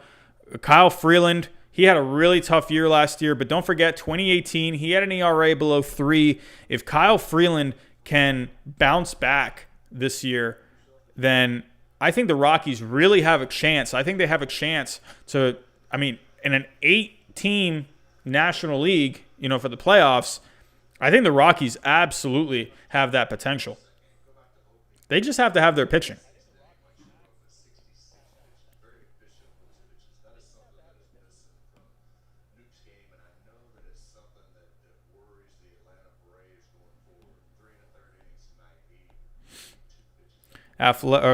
So we got, like I mentioned earlier, the Diamondbacks had a close win against the Padres. The Padres are making some noise. Zach Gallen started for the Diamondbacks today. He only pitched 4 innings, gave up a run. He had 5 walks, so his pitch count got really high. But the bullpen for the Diamondbacks really held it down. Chafin and Bradley, they were a bit scary later in the game, but they were able to hang on. Padres, Garrett Richards, hey, he actually had a pretty decent game. 5 innings. No earned runs. Gave up a hit, 3 walks. So, really, it was the bullpen. Emilio Pagan and Kirby Yates, two guys in that bullpen that should be just lockdown guys. Kirby Yates easily established himself last year as the best closer in baseball. Emilio Pagan was great for the Rays last year. So, Padres, that's a tough loss. When you got 2 of your better guys in the bullpen give it up like that. The Padres, Garrett Richards had a great start. So, Padres, they had some decent games. Eric Hosmer drove in a run. Jake Cronenworth drove in a run. Greg Garcia drove in a run. But, Manny Machado doesn't seem like he's really off to a great start. He's 2 for 11 to start the year. They got to get more out of Machado. They need more out of Machado. Come on. Could that end up going down as one of the worst contracts in history? He didn't have a bad year last year, but I don't know. To me, I'm giving this guy $300 million over, 10 years. I want to see more out of Manny Machado. All right, so moving on, we had the Angels and Athletics. Athletics win with a score of 6-4. Athletics, they had a crazy walk-off win the other night. Walk-off grand slam for Matt Olson. And, took care of business today. Ohtani, tough game for Ohtani today. Couldn't even get an out. Gave up 3 hits, gave up 5 runs, 3 walks. The Angels, they have no pitching. And Ohtani is, supposed to be one of their better pitchers. He did really good a couple of years ago. But Ohtani, they can't be having that. Luckily they got Matt Andresi. He pitched almost about 6 innings after coming in for Ohtani. Only gave up 3 hits, no earned runs. Noe Ramirez gave up a run, but Cam Bedrosian, I think that's how you say it. He had an inning, gave up a walk. But overall, Ohtani, didn't really, help anything out today. So Angels, I mean, they put up some runs. Brian Goodwin, he went 2 for 4. He drove in a couple runs. Mike Trout, he drove in a run today. Fletcher drove in a run at third. But, yeah. But as for Oakland, good games all around. I mean, Marcus Semien, 2 for 4. Ramon Laureano, 1 for 3. Robbie Grossman, 2 for 3. Sean Murphy, 1 for 3. So we had RBIs from Mark Canha. Matt Olson drove in a run. Robbie Grossman drove in a run. Sean Murphy drove in a run. So, yeah, I mean, the Athletics, I think the Athletics are a team to really look out for this year. Every year they seem to be getting, just all these good things being talked about them. And every reason. I mean, they've had good talent on their team every single year, but this is really a team that I like this year with the Athletics. I've liked teams in the past, but I don't know if I've liked a team more than this one. Yeah, Sean Murphy, he had a home run today.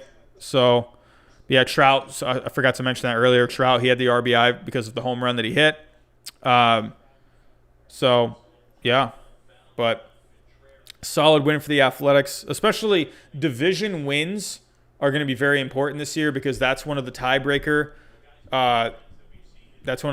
rules for this year. They're going to be looking at if they have the same records, the first thing they're going to look at is head-to-head record, and if they don't have a head-to-head record or they're tied, then they're going to look at divisional records. So let's say, for instance, Angels and the Rangers are tied for the 7th playoff spot, well then, or the 8th playoff spot, let's just say that.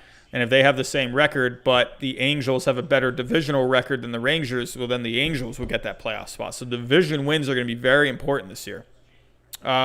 But as for back to the scores, but yeah, that pretty much wraps up the scores for today. I mean, Indians had a lot of runs for today, 9 runs off the Royals. I mean, they had big games all around. Jose Ramirez, he had a big game, 3 for 5, 4 RBIs. Lindor, he drove in a run today. I mean, Carlos Santana, he had 2 walks today. He scored twice. I mean, good games all around. Domingo Santana. I mean, if we were to go right into the box score.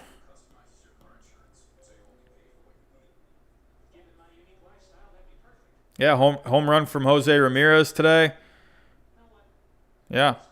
So, yeah, that was a 3-run homer. But to me, the star of the game was Carlos Carrasco.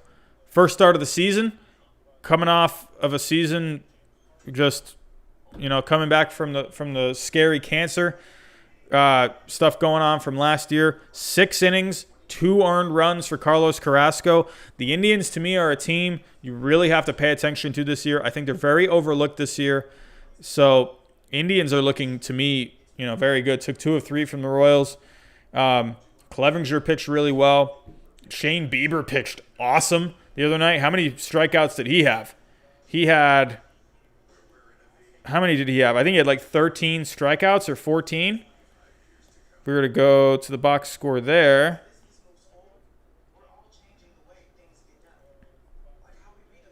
Yeah, 14 strikeouts for Bieber in 6 innings. Are you kidding? I know it's the Royals, but still, 14 strikeouts? Crazy. So Clevinger had a really good game.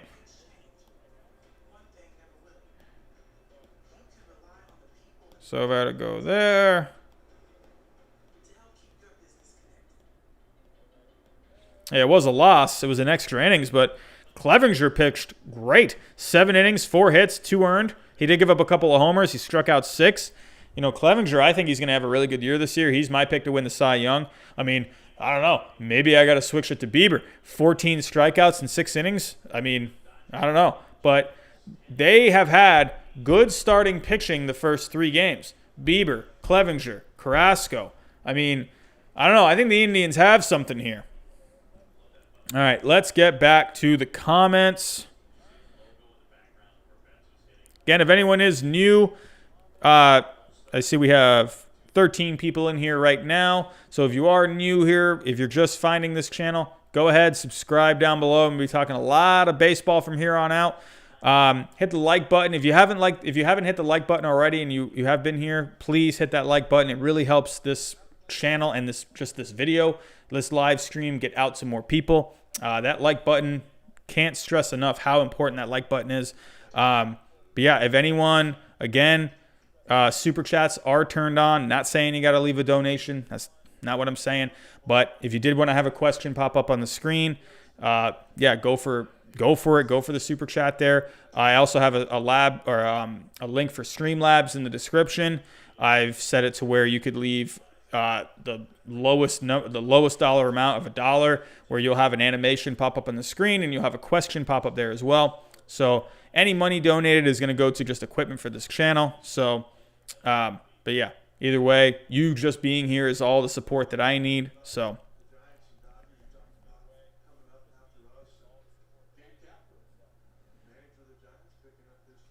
All right, let's see. So this is kind of one thing with the, with the comments. So that's where sometimes super chats can be very helpful because they stick out more. So I actually kind of lost where I left off last time. You guys are chatting in here.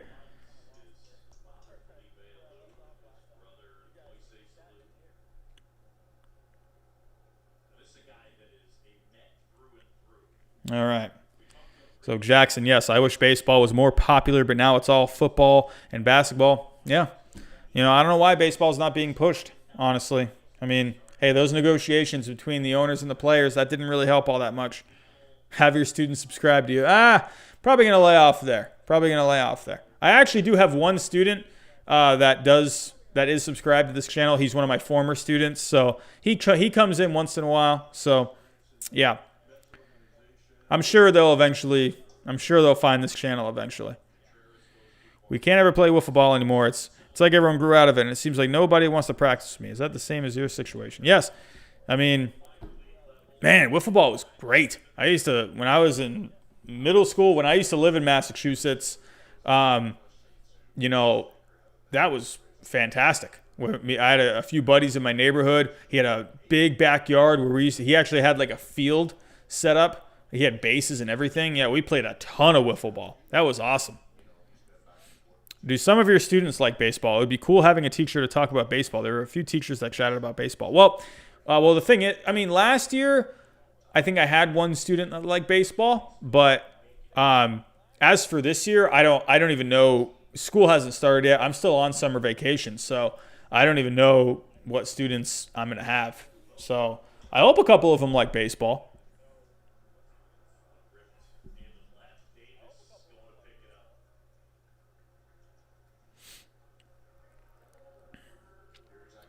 Braves are killing it now. Mets showing lots of rust in the field. Yeah, the Mets are not looking good. Porcello looks terrible. This offense looks terrible. This defense looks terrible. I don't know. Giraffe Neck Mark is not a happy man right now.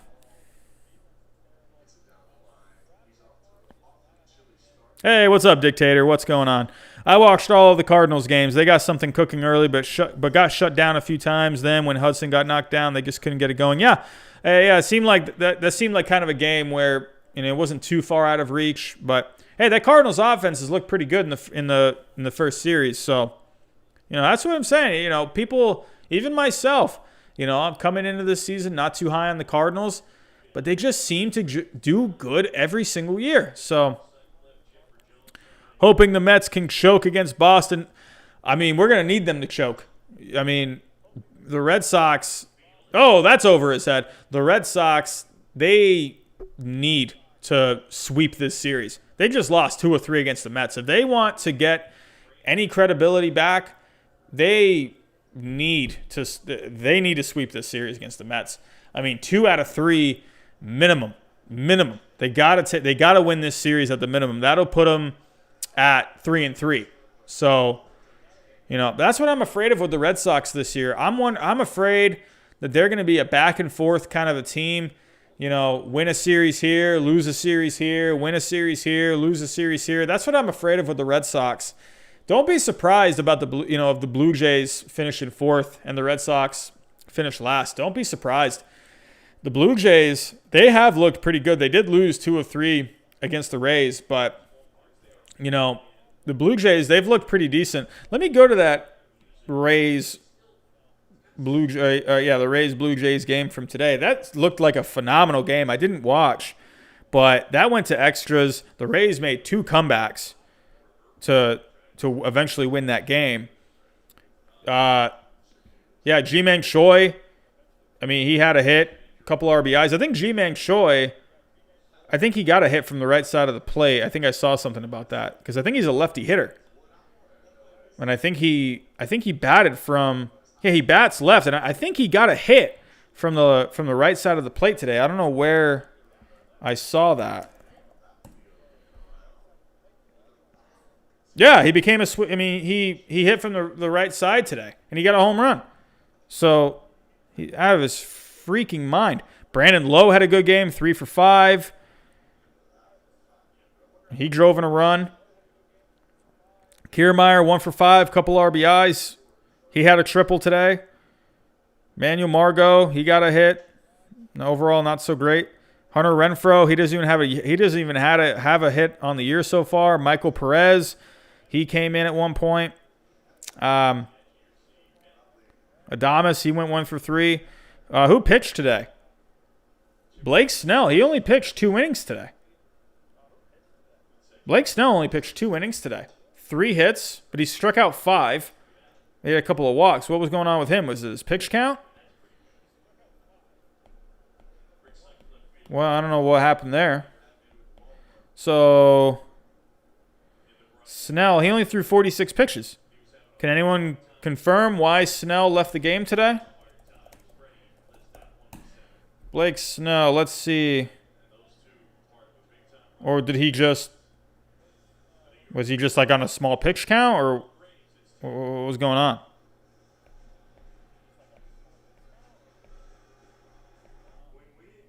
I don't know. I can't seem to really find anything. Oh, okay. So, okay. He was on a pitch count. He was. Coming into this game, he was going to have limited innings against the Blue Jays. Okay. So, yeah. Well, that explains that. Well, he pitched pretty good in a couple innings. Let's see. Trevor Richards, he came in after. He gave up 4 runs. But everyone else was able to hold it down. Kittredge, 2 scoreless innings. Loop, a scoreless inning. Alvarado with a scoreless inning. Rowe with a scoreless inning. So the bullpen really, really came to play today. Going to the Blue Jays, though, they scored 5 runs today. Bo Bichette with a couple RBIs, 2 for 6 on the day. Vlad Jr., 2 for 5. Kevin Biggio, 1 for 5. They got Danny Jansen. He went 1 for 4 with an RBI. So, yeah, I mean, Hatch pitched for the Blue Jays today. Yeah, Ken Giles was, he blew the save. So, yeah, gave up 2 runs and only 2 1/3 innings. Gave it 3 walks. Horrible day for Ken Giles. So, yeah, Tigers today. Tigers and Reds. Close game today.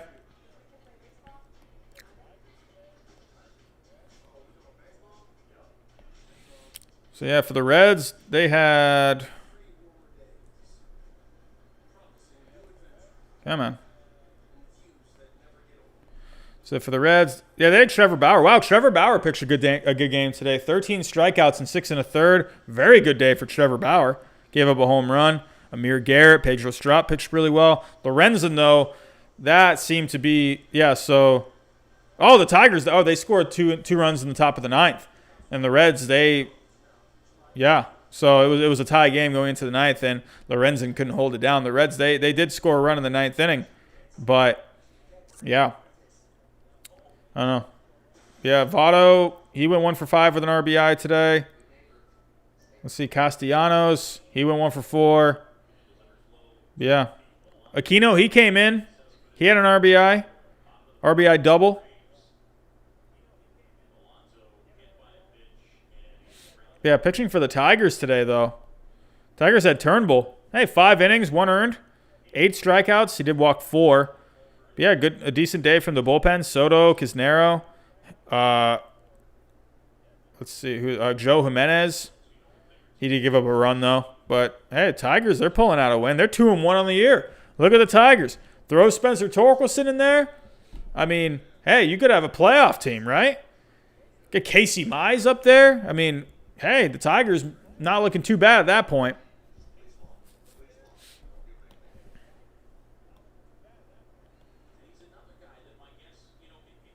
Let's look at that Yankees-Nationals game today. That looked like a pretty tight game all the way through. The Nationals, they had a 2-0 lead. Yankees tied it up in the 7th, eventually took the lead for good in the 8th. They won 3-2 today. The Nationals, well, let's take a look at the Yankees first. 1 for 3 day from LeMahieu. Gleyber Torres had a great day. 3 for 4. Home run. 7th inning off Corbin. So, yeah, did that tie the game? Oh, no. Oh, Luke Voit. He had a home run. So they had home runs there. So, yeah, so 2 home runs tied the game. Aaron Judge 0 for 4 day. Stanton 0 for 3. Stanton's been off to a hot start. Yeah, Luke Voit 1 for 4 with the home run.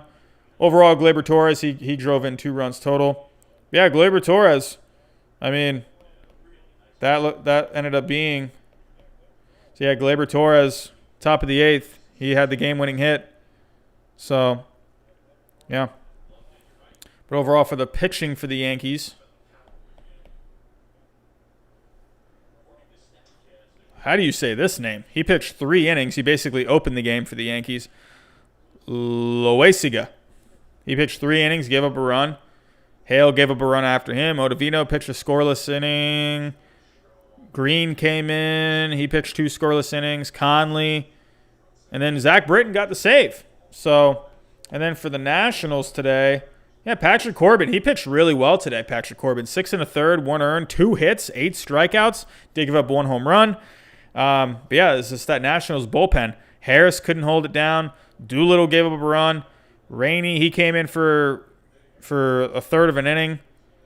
Hudson, he pitched pretty well there. But yeah, so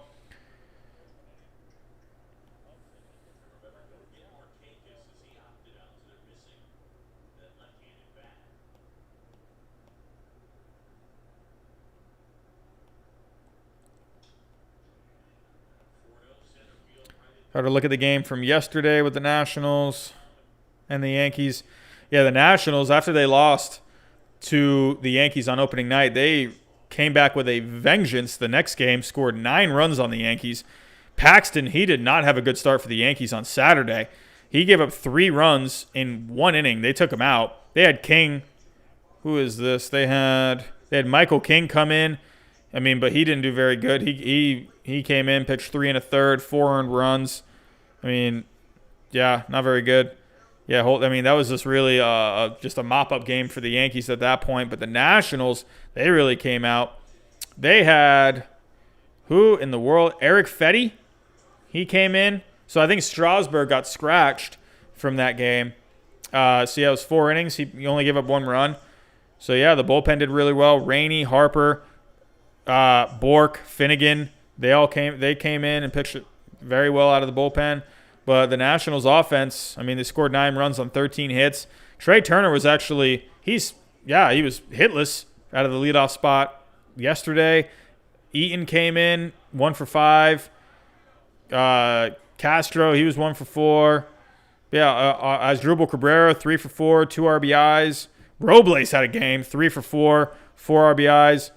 Yeah, Robles, he had a home run. So, yeah. But yeah, so to me, I think the Nationals, I mean, Scherzer had a bit of a tough start in his first game, but, the Nationals, their offense looked really good yesterday. And then today, they played a good game today, but, they just couldn't get enough offense. So,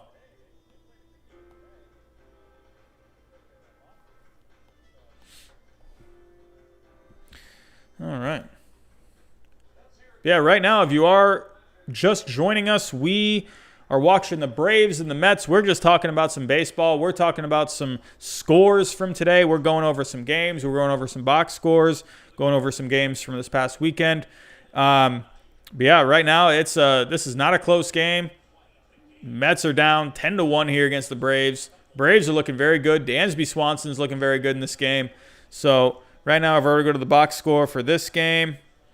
Right now, we got Acuna, he's 1 for 4. Albies is 2 for 4 with an RBI. Freeman, he's 1 for 2. Yeah, Ozuna, he's 1 for 3 with an RBI. But Dansby Swanson on the night so far, 3 for 3, 5 RBIs with a home run. Dansby Swanson is looking great. Inciarte, 2 for 3. He has a couple RBIs as well. So, Braves are looking very good. Yeah, Porcello overall, his day, 2 innings, 7 runs, 6 earned, 3 walks. Horrible first game for Porcello. Oswalt's coming after him, 3 innings, 4 earned. So, terrible day, terrible night for the Mets. So, yeah, the Mets so far, I don't know. Oh, that is going. That is going. And that is gone.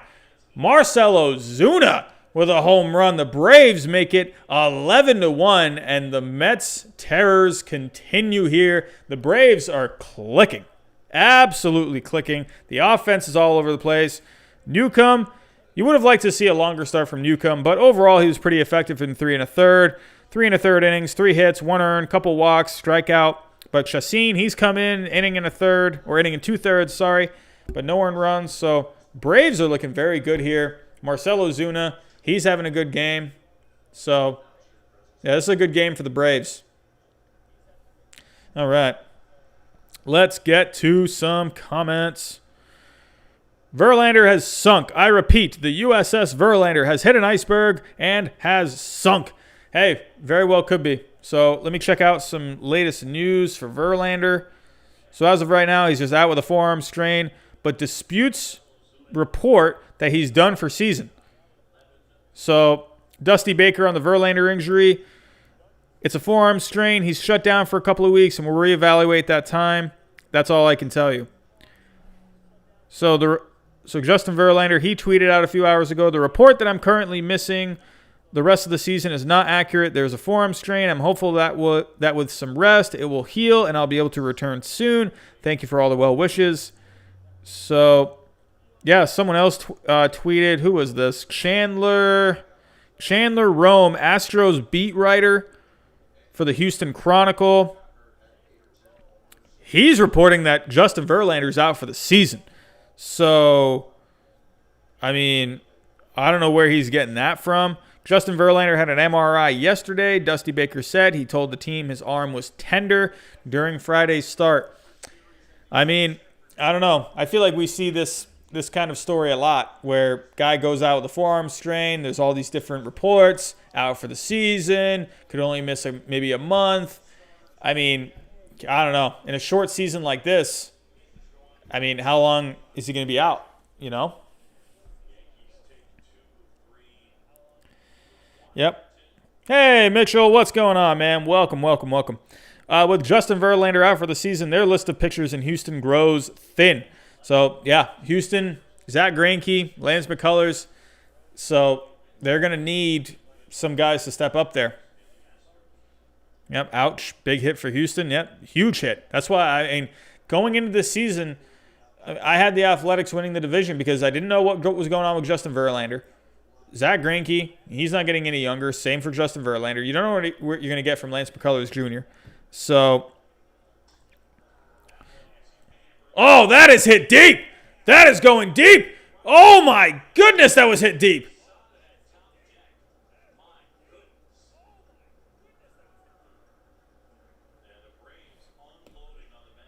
Wow.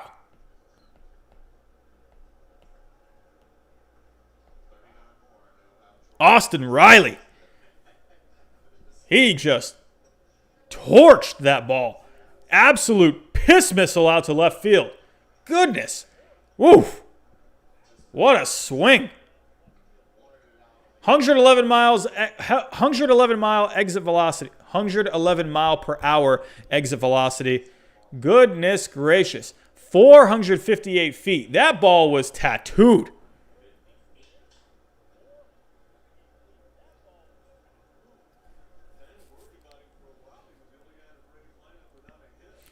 Jackson says, bad teams are looking for their revenge. They're proving everyone wrong. Hey, so far they're off to a good start, Jackson.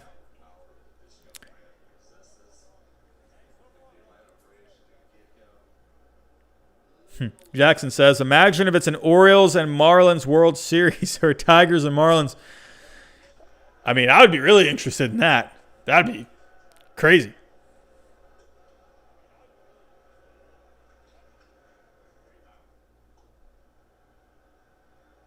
Oh, is that how we say it here?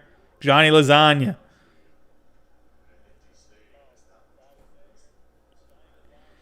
Loaisiga. Okay. Here we go. Jonathan Loaisiga. It's almost as if something clicked after Ozuna knocked Edwin Diaz back into reality. Now the chopping block is back in full swing. Yep. Ozuna looking great. I want to see Newcomb get more chances, but no doubt his pitch count was too high tonight. Chacin has been effective, and I would love to see more of this from a, quote, debatably good Braves rotation. Yeah, it's going to be an interesting year for the Braves rotation. I mean, Mike Soroka was fantastic last year, but moving into his sophomore season, I'm always interested to see how they go from year one to year two. But he looked great last year. He got a lot of ground balls, so he was very solid last year. Newcomb pitch count did get a little high today, but overall he looked pretty good. You got Max Fried. Max Fried, he's very solid as well. I think that Braves, if anything, Cole Hamels. I mean, I'm not sure where Cole Hamels is going to be at. I mean, I don't know if he'll be ready for the postseason or whatever, but Cole Hamels, that was a big hit. So I think, if the Braves are going to have a weakness this year, it is the starting pitching, but it's not that it's bad. It's just, are they going to have enough?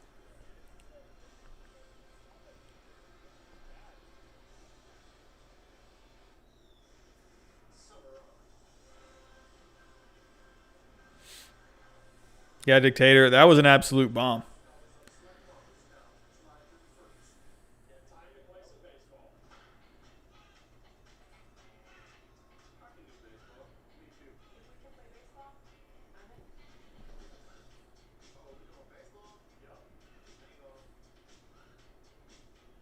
So let's check out some games for tomorrow.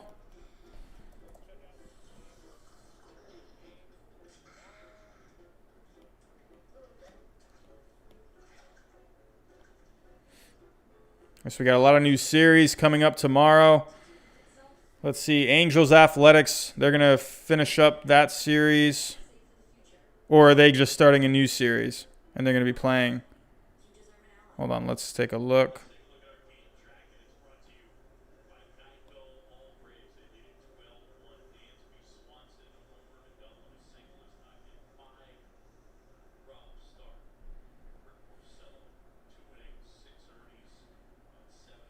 Oh, okay, so they're just finishing up their series tomorrow.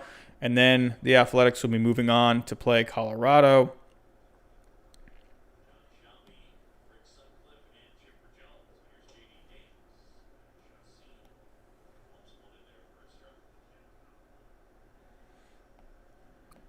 All right, so D-backs Padres, they'll be finishing up. Oh, we got a Blue Jays National Series starting tomorrow. Braves and Rays should be very good. Reds and Cubs, I think that could be a huge series for this year. Yankees Phillies, that's going to be a fun one. Joe Girardi managing against the Yankees, that's going to be very fun. In this for the Cubs and Reds, sorry, I forgot to mention the pitching matchup. John Lester against Wade Miley. Like I said, I kind of went on a rant earlier. I don't know if you call it a rant, but where I really do think the Cubs could be a pretty good team this year. Lester, he's the number 4 starter this year for the Cubs, and I think that actually might be pretty good for him to where take some pressure off of him. He can come in, he can just pitch. So, for the Yankees and Phillies, we got J.A. Happ against Jake Arrieta. That's going to be a very interesting game. Jake Arrieta, a lot of Philly fans looking to see what he can do. So, yeah, it's going to be an interesting year for Arrieta. If the Phillies want to make it to the postseason this year, they need Arrieta to be that guy. If they can get anything close to what he's been in the past, then I think they need him to really come through this year. And J.A. Happ, I think he, if he can just pitch solid at the back end, if he can have an ERA somewhere low 4s to mid 4s, I think that'll be fine. That Yankees offense is just so good. If he can just keep them in the games, I think he's going to help them win some games. We got the Brewers Pirates. We got Hauser. We got Brault going at it. Adrian Hauser, that's a name to really look out for this year. He had a lot of really good advanced stats last year. So I'll talk more about that in my video tomorrow, or one of the 2 videos that I'm going to be posting tomorrow. How about this series for tomorrow? Orioles and Marlins. They took 2 of 3. Orioles taking 2 of 3 against the Red Sox. Oh, thought the Mets had a home run there. Maybe a comeback was about to start. Anyway, but the Orioles, they won 2 of 3 against the Red Sox. The Marlins won 2 of 3 against the Phillies, so that's an interesting matchup there. Mariners and Astros, they continue. We got Graveman against James for the Astros. Graveman going for the Mariners. Royals, Tigers. I mean, there's not much going on there. Fulmer's going for the Tigers. So you got Montgomery going for the Royals. Fulmer will be interesting to watch. White Sox and Indians. Dylan Cease is actually projected to be starting tomorrow. So that's going to be interesting because Dylan Cease had a really bad year last year. If the White Sox want any chance this year, they need to pitch. They have a great offense, but that White Sox team needs pitching. And you're going up against, for the Indians, you're going up against Aaron Savali, where last year he was 3-4 with a 2.34 ERA and 57 2/3 innings. So, you know, and that was in 10 games. He did really well in 10 games for the Indians last year. It's going to be very interesting to see what he can do this year. Wow, that was a great play there. Wow.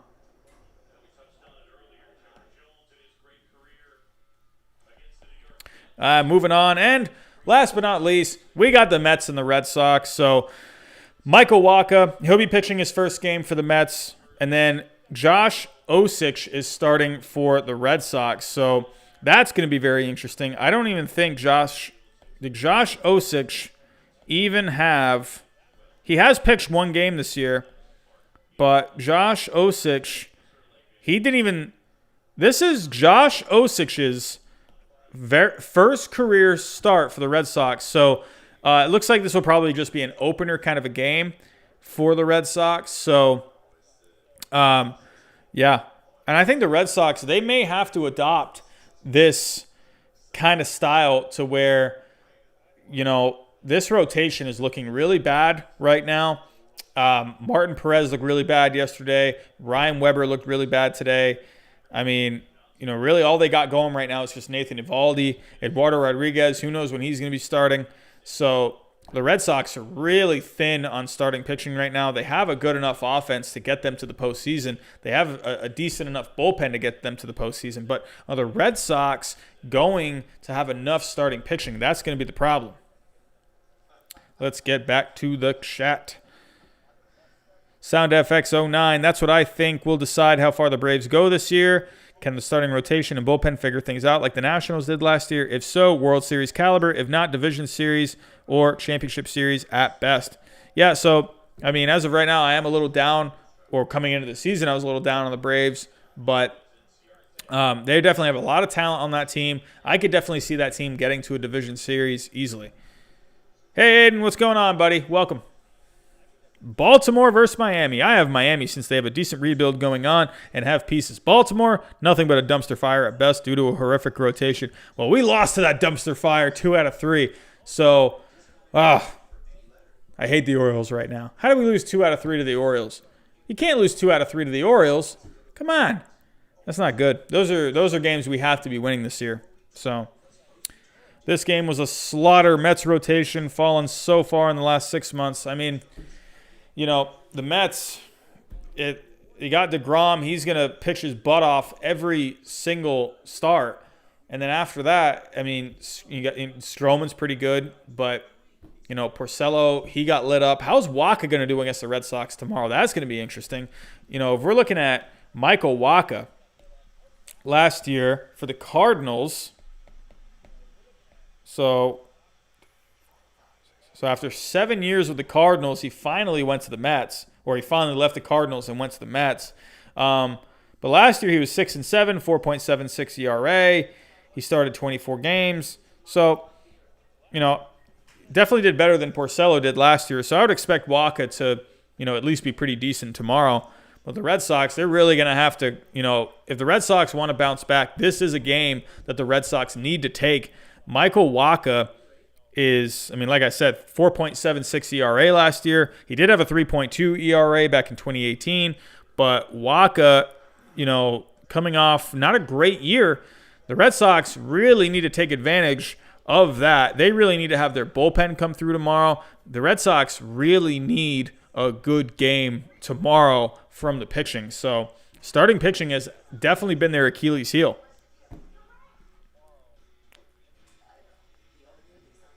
Oh, that's right. Stroman is injured. Forgot about that.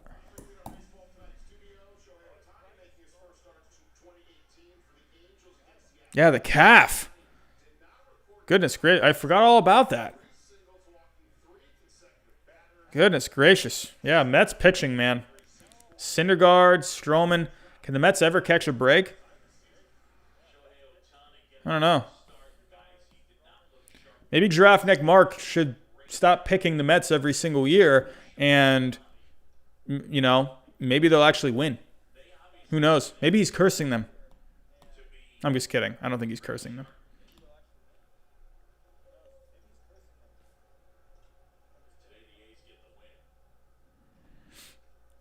The Red Sox bullpen just isn't there. They have good starting pieces, but the pen is a major problem. The offense can only do so much at this point. I agree, Sound FX. The bullpen, it's not great, but it's not. I don't think it's good. I think it's kind of middle of the pack. You definitely got some good pieces in that bullpen. You got Workman, who had a great year last year. They got Matt Barnes, who was very good in the second half last year. So if I were to just go over that bullpen really quick.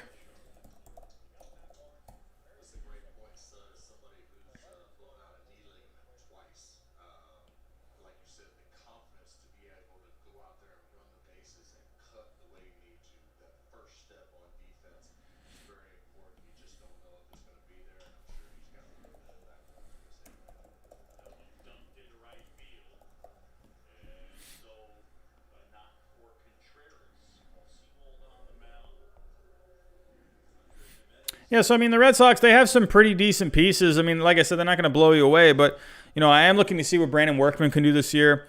Brandon Workman, he's an interesting guy where he had some good numbers last year, but he got himself into a lot of pickles last year. So where, how long can he keep that up? Matt Barnes, like I said, he was really good in the second half last year. Heath Hembry, I don't think he's great. He's not bad either. He'll come in for an inning. He'll for the most part get the job done. He'll give up some runs here and there.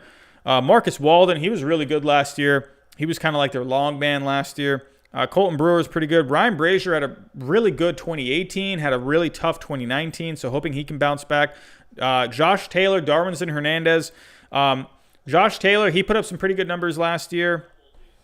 We're going to take a look. Yeah, Josh Taylor last year in 47 innings, he had a 3.04 ERA. So Josh Taylor has some promise, but him and Darwinson Hernandez, they're out right now with the sickness that shall not be named because YouTube does not like when I say that name.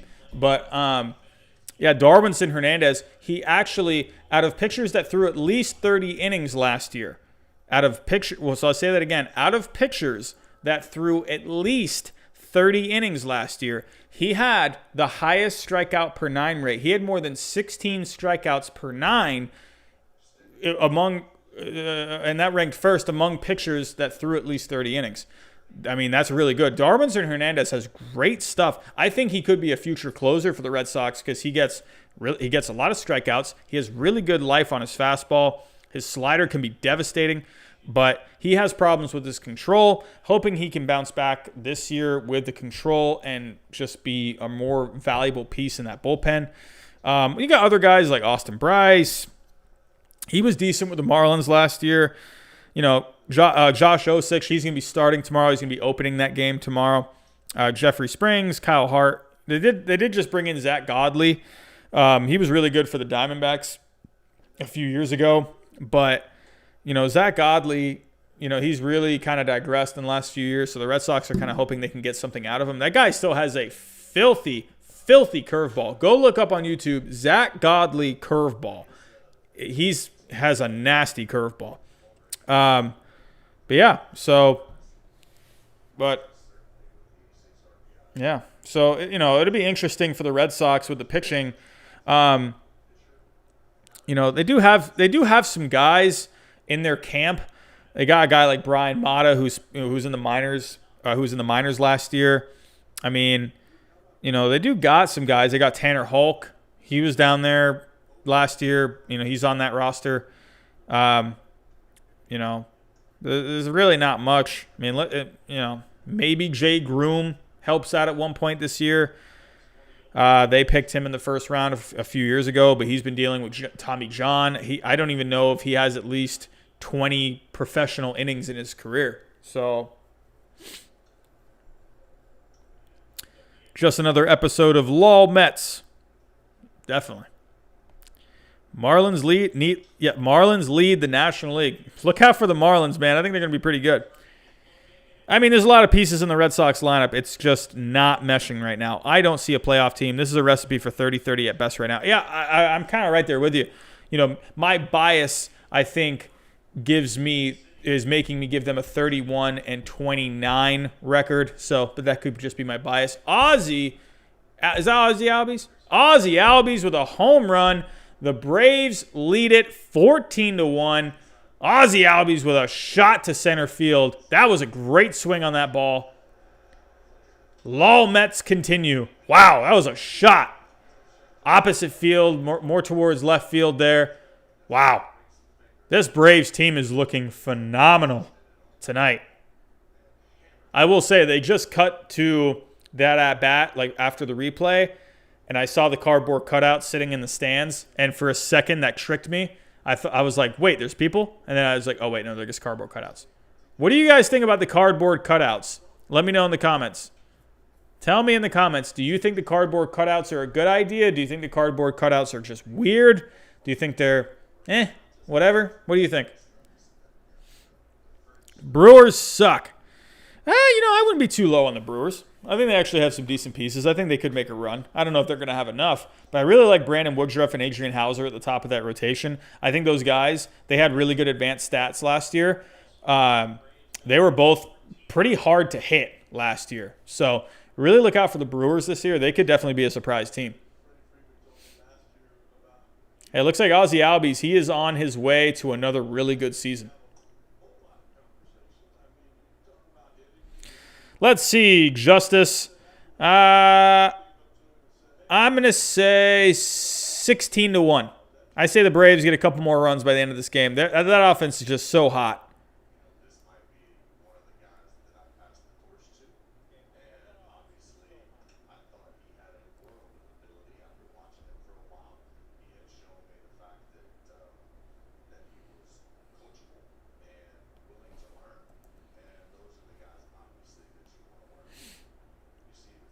Yeah, Mets are just getting offense all over the place. Better than the virtual fans that Fox wants to do. That's creepy to me. I also lolled at Duvall hitting that cardboard cutout of a dog yesterday. Oh, man, we need regular baseball back. We need fans. Yeah, the virtual fans. That was interesting. Very interesting. That was weird. That was... I don't know. I don't even know what to think about that. It's like I almost think you're just trying too hard at that point. I mean, it is what it is. Why are we, I'm okay with the cardboard cutouts, I mean, because at least people are paying for these and most of that money is, I think, going to charities and stuff like that. So I'm cool with that. But why is Fox putting holograms or whatever you call them in the stands? Like, I don't know. I don't know about that. I don't think that's a good idea. At least with the cardboard cutouts, at least, I believe most of that money that people are paying for are going to charities. I know at least with the Red Sox they are. By the way, that's the fourth home run that the Braves hit tonight. Yeah, the Braves are looking great. Braves are looking very good. I mean, coming in, You know, I did worry about this Braves lineup a little bit without Josh Donaldson. I think that bat in the middle of that lineup was, I wondered what was going to happen after you took that bat out. But because Josh Donaldson is just such a phenomenal bat where he just produces all over the place. He's a scary bat to face in that lineup. So I was a little afraid kind of coming in. So who knows? I want to see the Braves kind of keep this up for a bit. So let's go back to the Braves for the last couple of games that they have played.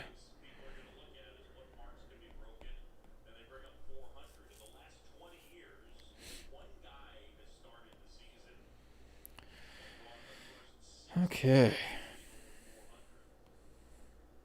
Yeah, so the Braves, they got shut out by DeGrom.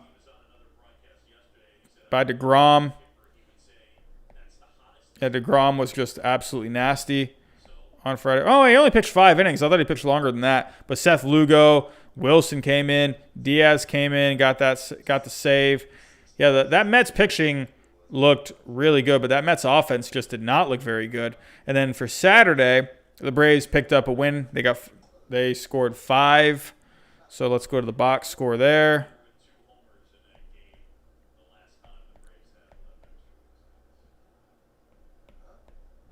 Yeah, Matt's pitched a good game. He's pitched 6 innings, only gave up a run, struck out 7. Yeah, the bullpen after that, though, I mean, Familia, Betances, Wilson, they came in. But Diaz, he blew a save. It's like, what is going on? You know, Diaz just, I don't know. I don't know about Diaz. It's very interesting. The talent is there, but how long can he keep this up? You know, I don't know. But for the Braves, you know, they were looking pretty good. Ozuna, Duvall, Swanson, they each drove in runs. Look out for Swanson, especially after this game today. He's looking very good. Duvall hit a home run. Fried, he pitched very solid, 5 innings, 2 runs. Tomlin, Minter, O'Day, Jackson, they all came in. They shut the Mets down while the Braves were able to make that comeback. They scored. They got to Diaz in the 9th. They scored 3 more in the 10th. Mets added on a run in the bottom of the 10th. But, yeah, so to me, you know, so far, sure, they lost the first game of the season to DeGrom. But, I mean, yeah. I mean, the Mets only scored 1 run. So the Braves, they pitched really well themselves in that game. So if I were to go to that game,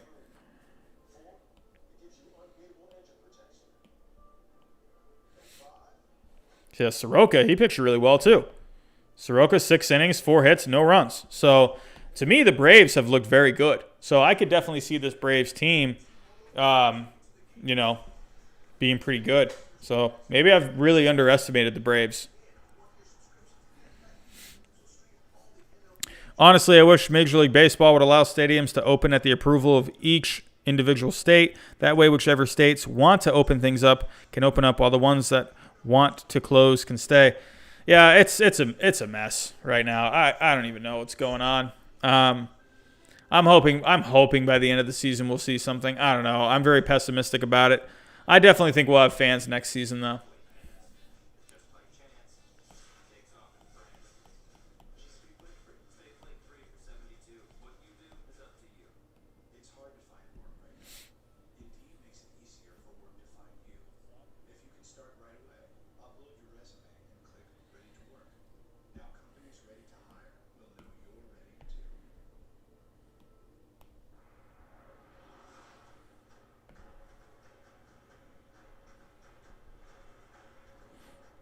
Remember, if anyone has just come in to the chat, if you are new, hit the subscribe button, hit the like button. If you are here and you've been here for a bit and you forgot to hit that like button, if you can, hit that like button. It really helps this video get out there.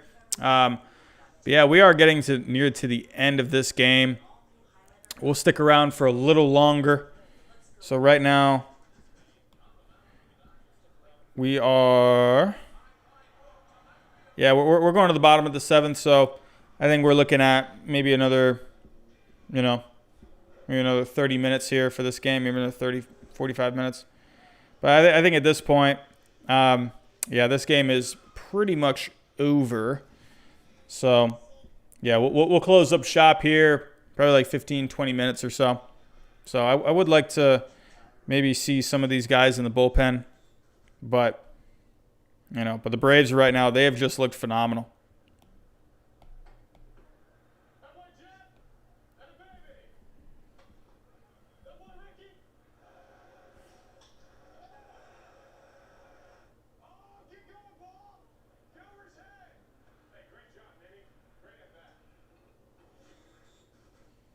Yeah, I like this mic. So what do you guys think about players being mic'd up? I think they should have been doing this for the last few years. I mean, mic up the players. Why is it taking Major League Baseball so long to, get these players on a microphone? You need to spread the personalities of these players.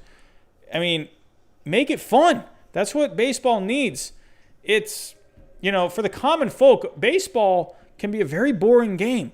People think it moves too slow.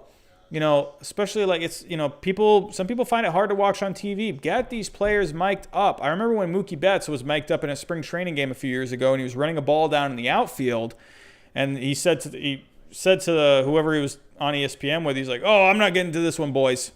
So, it was funny. Baseball, they need to be really just showing off these guys' personalities. Like, that's what is going to grow this game. I know we're only 3 games in, but I haven't seen anything from the 30 teams that have wowed me. Maybe the A's with their resiliency and the story behind the Rockies picture, but nothing worthwhile. Yeah, Daniel Bard this year for the Rockies. I would love, especially how he was so good for the Red Sox just, a few years, or not a few years, back in 2009, 2010, he was so good for the Red Sox at that time. But, his career really took a turn for the worst, and for him to come back and pitch well, I'm hoping he stays that way. I really want him to do well. He was such a talented pitcher for the Red Sox. I was heartbroken at how he was just having just such a hard time. He couldn't throw strikes. So good for him. And for the Rockies, that could end up being a steal. But yeah, honestly, I think for me, if we're looking at teams that have been showing good starting pitching so far, the Indians have looked really good with Bieber, Clevinger, Carrasco. The Braves have looked pretty good besides, Newcomb getting up there in pitch count. I mean, the Braves starting pitching so far has looked pretty good. So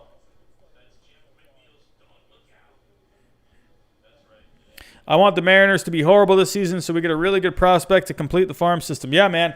Aiden, this Mariners team, they have some fun guys coming up. Oh, look at the dogs. The Mariners, they got a lot of good, fun pieces that are coming up here. One guy I love, Julio Rodriguez. They already got Evan Wright. Let's go ahead and take a look at their top prospects.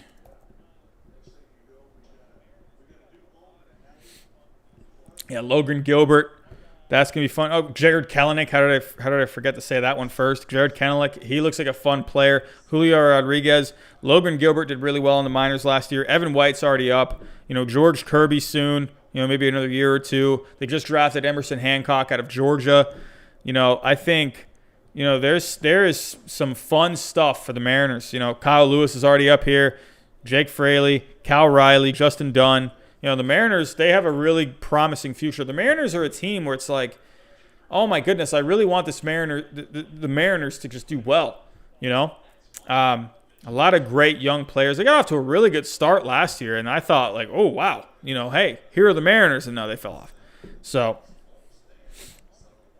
I remember Freddie Freeman and Ozzie Albies during spring training this year. That was pure comedy.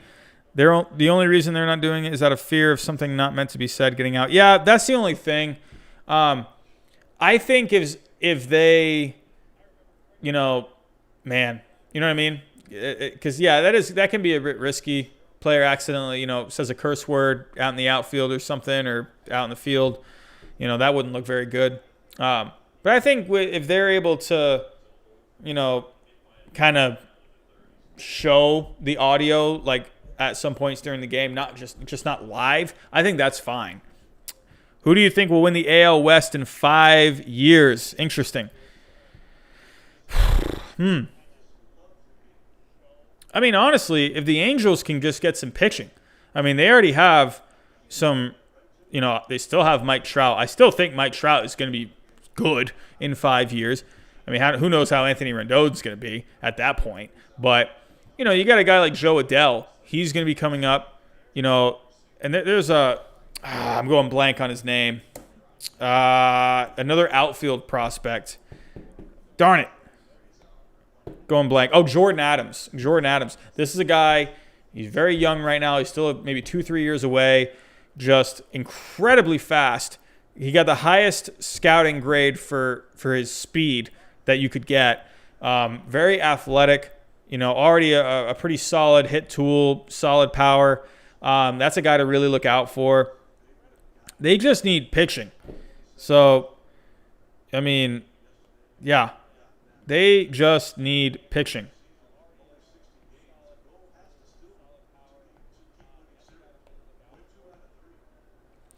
But to win the AL West in 5 years, I mean,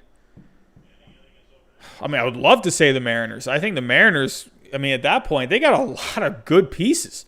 I mean, in 5 years from now, I would imagine that Mariners team is going to be pretty good. I think if they keep growing these players, but then they can, I think the Mariners at some point, they're going to need to add someone in free agency. I mean, they're going to have to, growing, sure, yeah, you can have a lot of good pieces that you developed in your own system, but most good teams, they have to add a guy free agency. There has to be someone that they bring in that can contribute to that team. So I think you need like a really good mix of just growing and developing your own prospects, bringing in some guys from the outside, good mix of youth, good mix of veterans. I would imagine the Mariners, if they can just add a couple of guys in the next few years, I think the Mariners are going to be a scary team. So if I were to pick one team, I would say the Mariners. I could also say the Angels too, because they got some young pieces. They got a lot of talent. The Angels, they just need pitching. So they did. Who did they draft in the first round? I'm going blank. Was it Reed Detmers? Yeah, it was Reed Detmers. So, Reed Detmers, if he can get up and, contribute to that team, I think he could be a solid, 2 or maybe even a 3 starter. At worst, a 4th or a 5th or just a bullpen guy. But they need pitching. So, do you think the Astros will keep it up or a new team emerges in 5 years? Yeah, I think eventually the Astros, 5 years from now, I would imagine, who knows what Altuve is going to be at that point. George Springer probably won't even be there at that point. Verlander is going to be gone. Zach Greinke is going to be gone. Or if they are still there, they're going to be over 40 by that point. Who knows how Lance McCullers is going to be at that point. Yeah, I think by that point, I think you'll see the Astros. They still have some decent prospects up there. You still got Forrest Whitley as their top pitching prospect. He really had a bad year in the minors last year, but he was once a top prospect. Still is, but they really need him to really get back on track. He had a good Arizona Fall League, so they're hoping that he can really step it back up. The Astros still have some pretty good pieces. Kyle Tucker. So, yeah, I think the Astros are still going to be very competitive.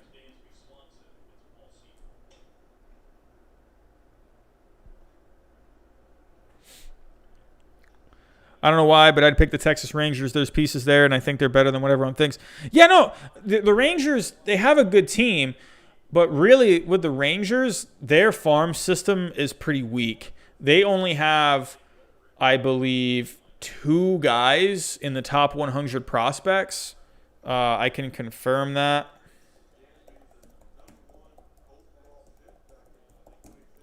I believe they only have 2 players in the top 100 prospects. I think that's what it is.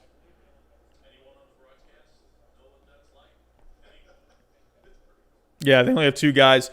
Josh Jung, he's ranked 54th, and Sam Huff, he was ranked 73rd on MLB.com. The Rangers, and I don't know. The Rangers, They drafted a second baseman. Dang, I'm going blank on these names from the draft. They drafted a guy out of Mississippi State. Going completely blank on his name. Justin Foscue. Yeah, so I mean that was an interesting pick. I mean, I don't know. I like Justin Foscue. I just didn't think he would go that early in the draft. I think he would be like more in the 20s in the draft. So I don't know. The Rangers, they just really need to develop some players. So, that's the only thing I worry about with the Rangers. Hey, Jacob, thank you, man. Hey, much appreciated. I'm glad you're enjoying all the content. So, hey, welcome. How do I feel about the Red Sox, Jacob? I mean, they lost 2-3 to the Orioles. So, that's not a good start to a season. So, I mean, I think if the Red Sox can just pitch, I think that they'll have a chance because of the offense. I think the bullpen is fine, but I don't know. I mean, it's going to be interesting. I'm seeing a 31-29 year. Definitely could be even, 29-31, 30-30. I just think they're such a yin and yang kind of a team. Good offense, but not good pitching. So, I don't know. Didn't like what I saw. I loved our first game. We scored, like a million runs, and Nathan Eovaldi pitched great. So, and then just these last two games, the pitching has just been a disaster. So, do you think that the 2020 draft pool, or do you think the 2021 draft pool is better? I'll be honest with you, Aiden, I haven't looked too much into the 2021 draft pool yet. I did so much on the 2020 draft, so I'm still a little tired out from the draft at this point. But I definitely am going to start looking into the 2021 prospects. I feel like I'm seeing more of that. And I'd really love to, with the draft this year, I've always paid attention to draft prospects, but this year I figured there was really no baseball going on. And I figured, hey, you know what? This would be a great time to look into the draft prospects for 2020, making as many videos as I could, doing my mock drafts, potential steals and whatnot. But I didn't have as much time to really dig in to the 2020 draft prospects. So definitely, I'm really going to try and get a head start on the 2021 draft prospects. So the 2020 class, though, I can say this, it was deep. It was a really deep class. And so far from what I'm seeing, it really does look like that the 2021 draft class, from what I've read, could be really good as well. But I know this year it was pretty deep. So,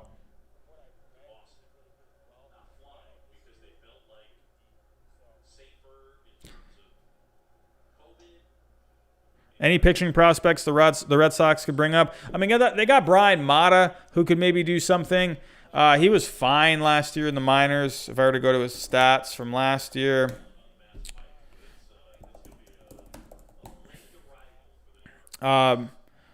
Last year, for the whole year, he did really well at high A. He had a 1.75 ERA in 10 starts, but when he went up to double A, he really struggled. 5.37 ERA.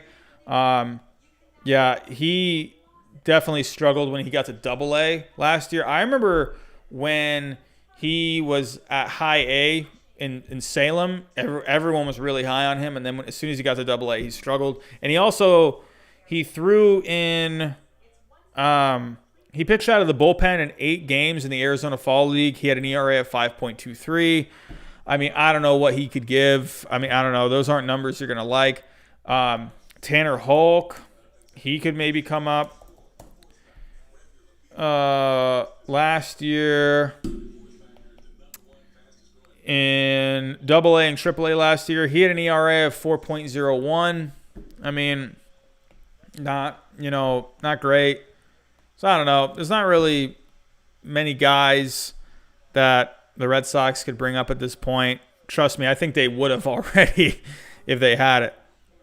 Justice, is Streamlabs working? I sent one a bit ago. Really? Well, thank you. I appreciate that. I am very appreciative of that, but I am not seeing it. Here, I can check.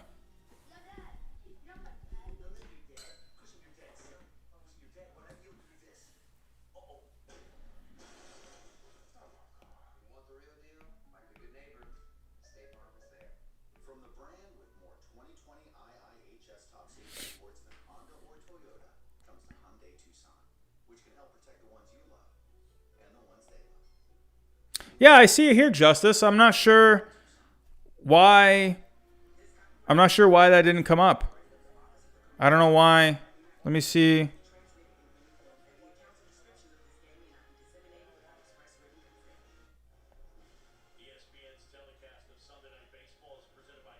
Well, darn it.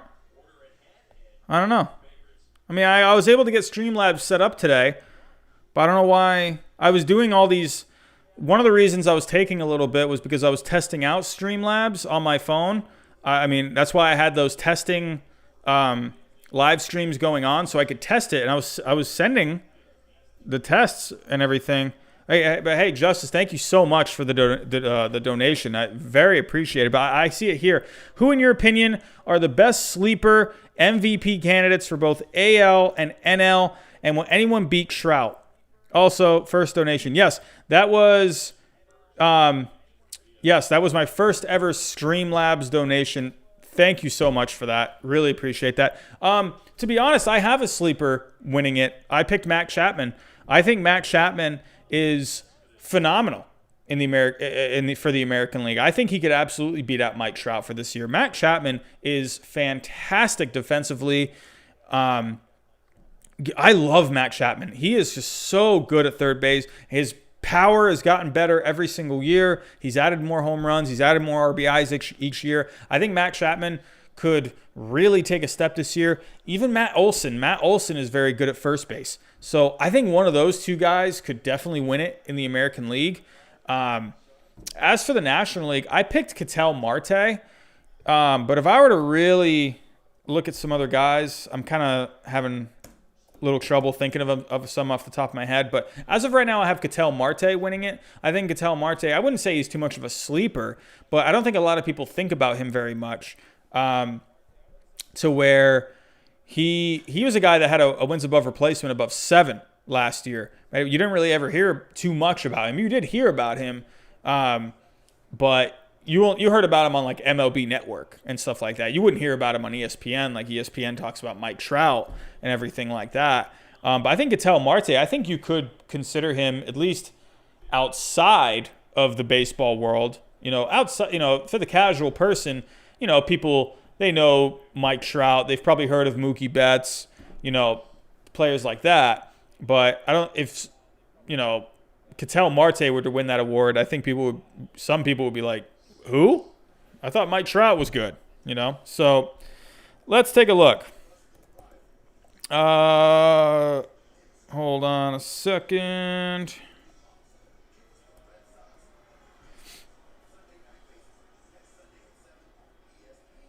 I think a guy like, now that I'm thinking about it, Paul Goldschmidt, he's a really solid player. He had a pretty down year last year, but I don't know if you consider him a sleeper, but he didn't have a bad year last year. It just wasn't like a Paul Goldschmidt kind of a year where I think with Ozuna gone now, he's really going to have to step up that offense or step up in that offense for that Cardinals offense to go. Ozuna, he added in 29 RBIs. He had an OPS last year of over 800. I think Goldschmidt is a guy to really keep an eye on.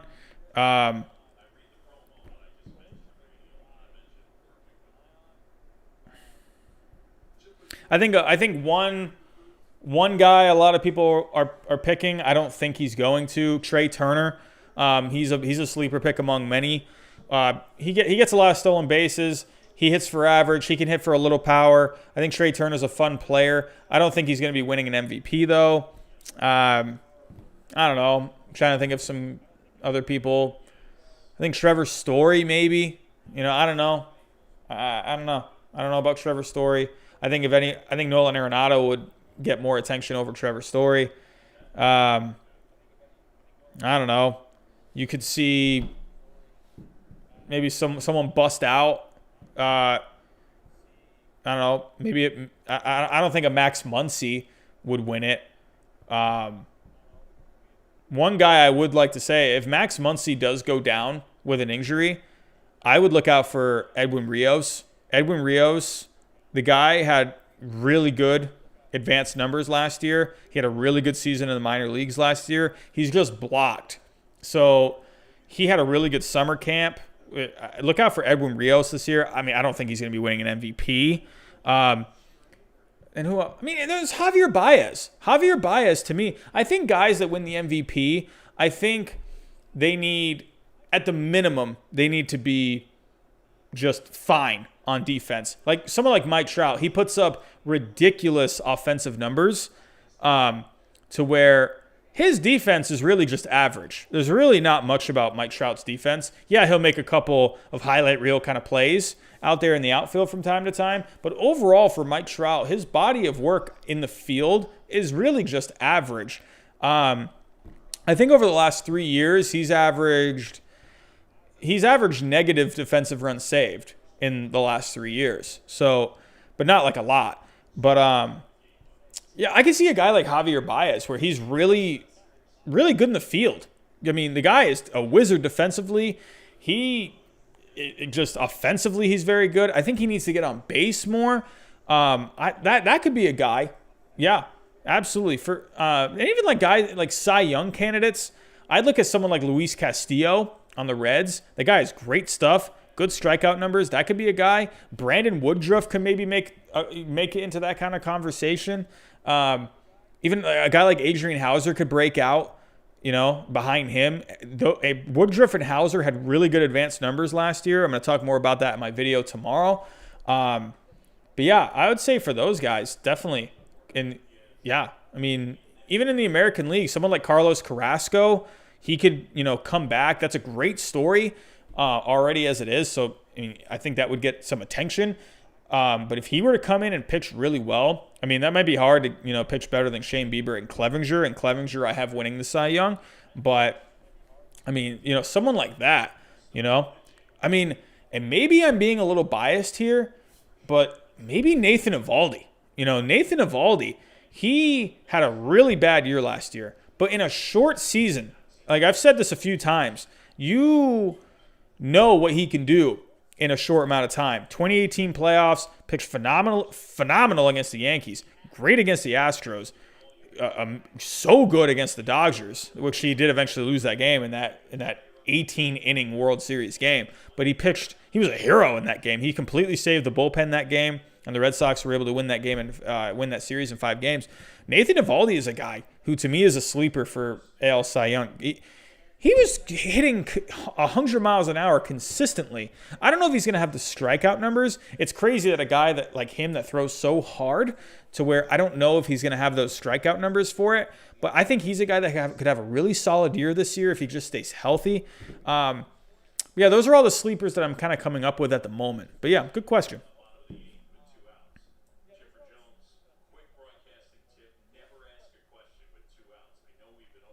And again, Justice, thank you so much for that donation. First ever Streamlabs donation. Appreciate that. Yeah, I don't know what happened with the alert. I don't know. I have the alerts set up. I don't know because we also got a new subscriber, Concepts by SP. He was in the chat earlier. Concepts by SP. Are you still here? But if you are, thank you so much for subscribing. That's awesome. So, I had the notification that would come up on the screen, but I don't know if maybe I have to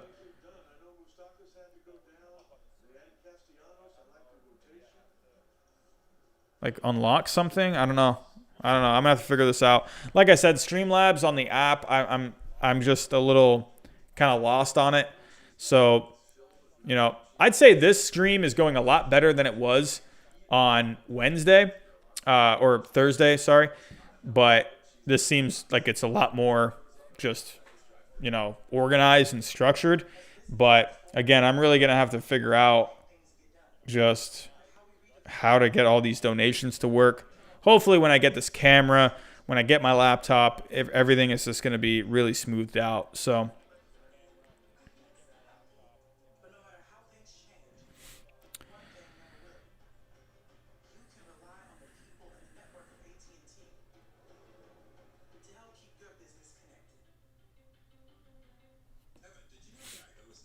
SoundFX09 says, if there's one team I'm worried about this year, it's the Brewers. Their pitching is still suspecting. Just like the Red Sox, their offense can only do so much. I think they finished third or fourth. Yeah, I have them finishing fourth, but I really do. Like I said, I've mentioned these two guys, Brandon Woodruff and Adrian Hauser. I don't think they're going to, break the walls down, but they have potential to be really good. Is that going to be enough starting pitching? I don't know, but, they have some decent pieces there. So, yeah, the Brewers could be, again, a sneaky team. How serious should we take fall league stats? Should we ignore it, or should we use it to predict next season's stats? I mean, Aiden, I think it's more because there is good talent in the Arizona Fall League. A lot of good prospects play in the Arizona Fall League, especially guys that, like, for instance, Forrest Whitley. He was a top prospect at one point, but he had a really tough year. Red Sox. Hold on one second. We got Red Sox Yankees ESPN commercial. Next Sunday, Red Sox Yankees. We're going to be right here. Please be here next Sunday night, Red Sox Yankees. Oh yeah, we are absolutely streaming for that game. Tell your friends. Tell your grandmother to get in here next Sunday night. I promise you I will be ready to go for that game. Oh, yeah. We're going to be streaming next Sunday night. Red Sox, Yankees, absolutely. But Arizona Fall League. So, there's a lot of good talent that play in the Arizona Fall League. It's especially good for guys that maybe were coming off of injuries. That they didn't play much in the minors and they just needed more playing time. But for instance, getting back to Forrest Whitley, he really struggled in the minors, so he wanted more playing time to kind of work on some things, and he actually did pretty well there. So the Arizona Fall League, they do have some pretty talented guys. I don't think it's going to be a total prediction or it's going to help you with your prediction of someone, but I think it could be a good indicator. Yeah, I say somewhere in between. Yeah. I wouldn't mind if Mike Yastrzemski goes to the Red Sox. Yeah, I'd love that. It would be a great story, and it would get him away from Gabe Kapler. Plus, it would make up for the whole Pablo Sandoval disaster. Oh, yeah.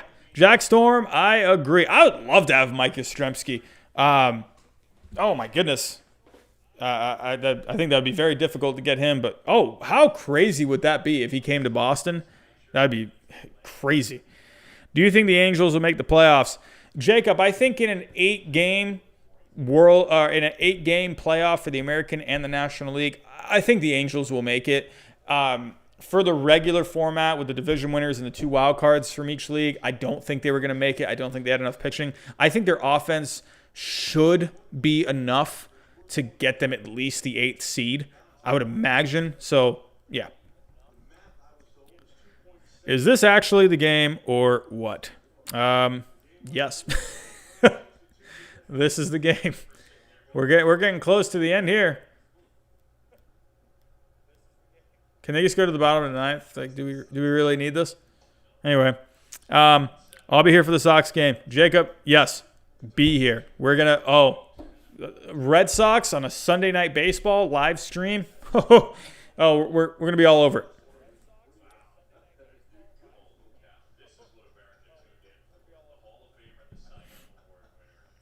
What is the worst stat to use when comparing players in your opinion, and what is best?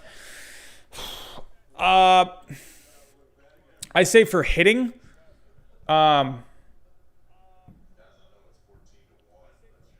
say their batting average. Honestly, I think batting average doesn't really tell the whole story. I just think looking at on base percentage, slugging percentage, I think those are going to be good. You could see. Or even like home runs, for instance. Like, for instance, if, a guy had like Eloy Jimenez last year. Let's go to him.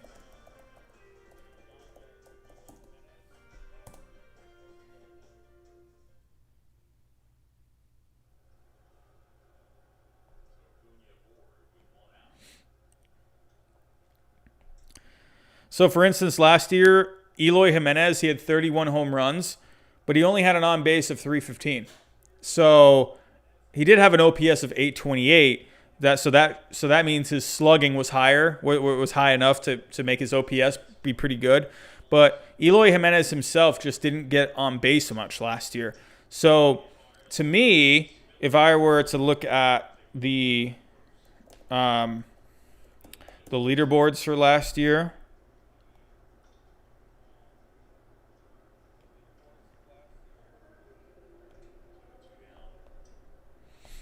so, for instance, Eloy Jimenez, he had 31 home runs, right?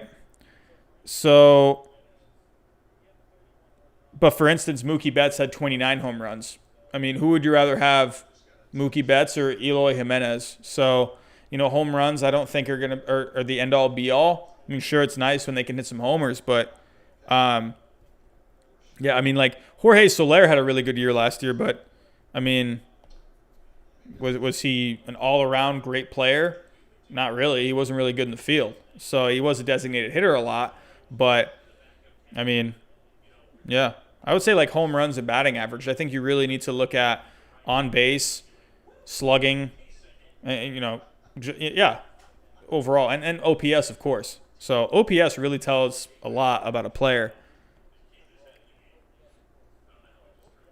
Yeah, I'm probably... When it comes to really like looking for good players, I really think OPS is, at least for me, that's kind of a good indicator that player, if they have at least an 800, it's like an 820 OPS. I mean, to me personally, I would want your OPS to be like 850 to be considered like really good. So I like OPS. That's kind of one I like to look to. But even still, like I said, Eloy Jimenez, he had an 828. What did I say? What was it? Eloy Jimenez, where are you? So like Eloy Jimenez, he had an 828 OPS, but he only had a 315 on base, which is it's not great.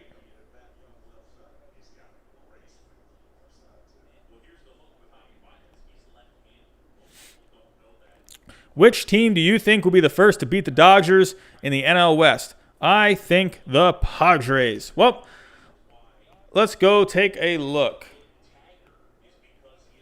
Wait, so Adam, do you mean? Oh, okay. Okay. So who do you think will be after the Dodgers' glory days are over? Who do you think will be the next team to win the NL West? I don't know. It's a good question. Definitely the Padres. That's definitely a good one. I don't think the Giants are anywhere close. I don't know if the Diamondbacks are going to be... I think the Diamondbacks are going to be a good team for the next few years, but I don't know if they're going to be division talented. I don't think the Rockies will ever get to that point. I mean, you'd have to say the Padres, right? Because, I mean, they have so many good prospects. Mackenzie Gore, I'm excited for him. Yeah, I'd say the Padres, honestly. I agree with you there. Another team I'm worried about is the Chicago White Sox. Everyone's been hyping this team, but I haven't seen anything in their rotation or a big name star that tells me they can reach the postseason. I agree. I think the White Sox are a little overrated. They were on my list of teams that could really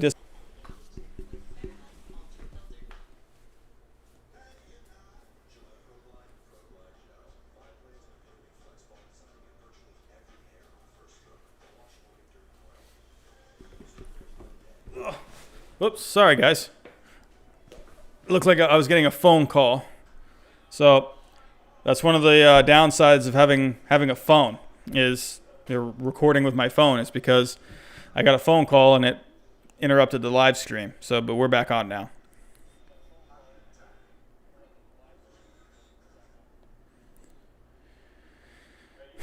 Let's see. But yeah, back to the White Sox. I mean, they just don't have enough pitching. Sure, the offense looks great, but the defense isn't. And the defense, not enough pitching, but that defense is really bad. What team, in your opinion, will struggle the most with the new extra inning rule where there is a runner on second?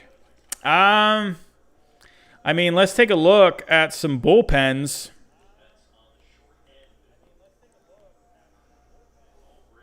I mean, you definitely have to look at the teams with weak bullpens, right? I mean, right now,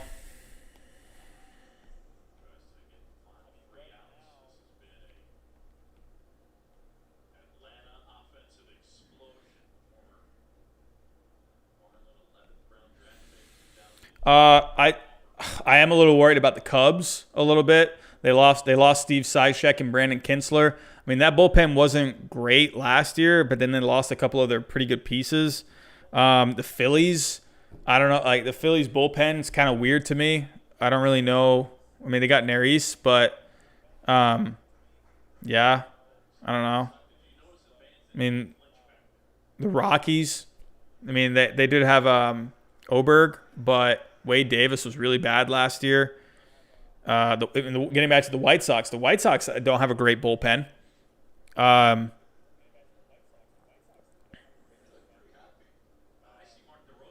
think the Indians, I did not like that they lost Tyler Clippard last year.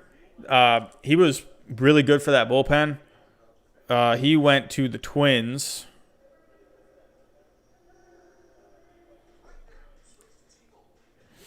Yeah, so the Indians bullpen, I'm a little eh.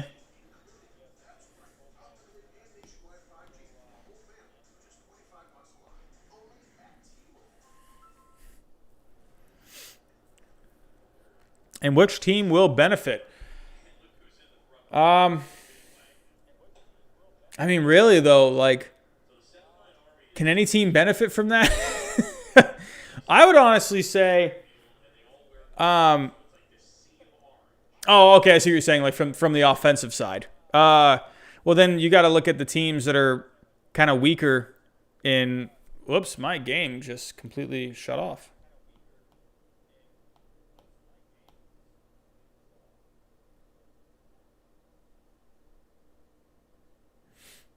But yeah, offensively, I mean, you got to look at teams that are pretty weak offensively. So, I mean, who are some teams that don't have great offenses? I mean, the Cardinals, definitely. I mean, if that Cardinals, that offense last year wasn't like great, but and then they lost Ozuna. Sorry, I keep saying Osuna. But Ozuna, losing him, I mean, that was a bit of pop in that lineup. So I mean, the Cardinals first off to me look kind of weird.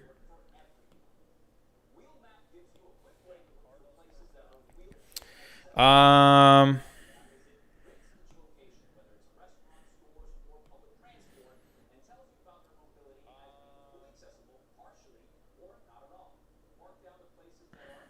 think the Rays, honestly, the Rays, I hated that they lost Tommy Pham. I mean, I loved it, but just looking at it from a baseball point of view, I really like Tommy Pham. But then they got some guys who can, they can drive some balls into the gaps. But yeah, I mean, I think the Rays, the Rays offense is going to be a little suspect to me this year. So I think they definitely benefit from it.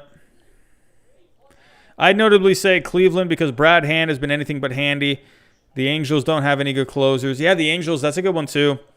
And I'd also worry for the Marlins. Yeah, the Marlins, they're still kind of... They did get Brandon Kinsler. So who would you draft first overall in fantasy baseball? I mean, you got to go Mike Trout, right? Let's say... Who would I draft second? I mean, I'd probably go Christian Yelich or Cody Bellinger. I think one of those two guys, second overall, would be good. What stat is better in your opinion? Defensive runs saved or fielding percentage? Defensive runs saved. And UZR. I mean, I don't really look at fielding percentage very much. There's a lot. It goes a lot deeper than fielding percentage. So, defensive runs saved and UZR, they're better over a 2 to 3 year period. So 1 year won't exactly tell a lot. It will give you a good indicator of how they were defensively, but to get a more accurate picture of how a player is defensively, you want to look at it over 3 years. So definitely defensive runs saved. Absolutely. Definitely better than fielding percentage for sure. I don't know why my TV shut off, and so I got to put the game back on.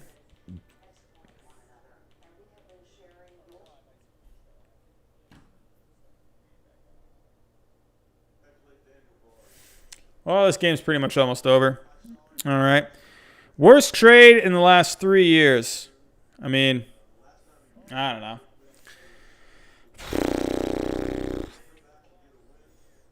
I mean, it'd be interesting to see how the Mookie Betts trade ends up happening. I mean, there's not really any... I don't know. What trades have happened in the last 3 years? I can't think of anything off the top of my head.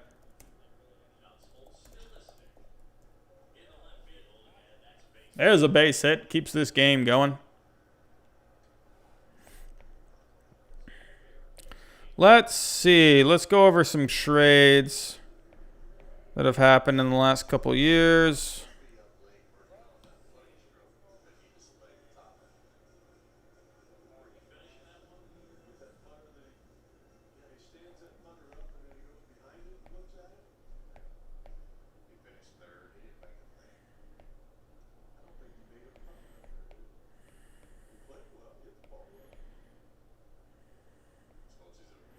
I mean, it's just out of, I mean, well, not just, but man, the Cubs really got something in Jake Arrieta there back in 2013.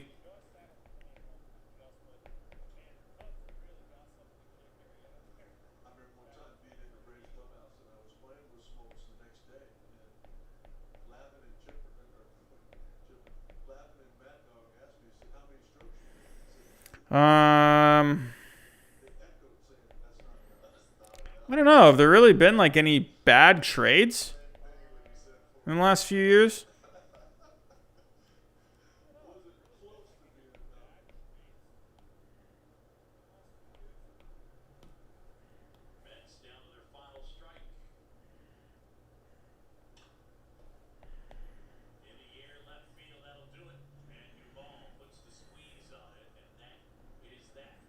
Let's take a look.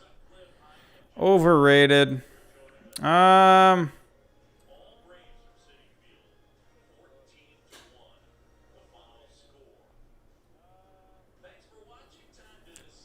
Adam, which player do I think is the most overrated? I mean,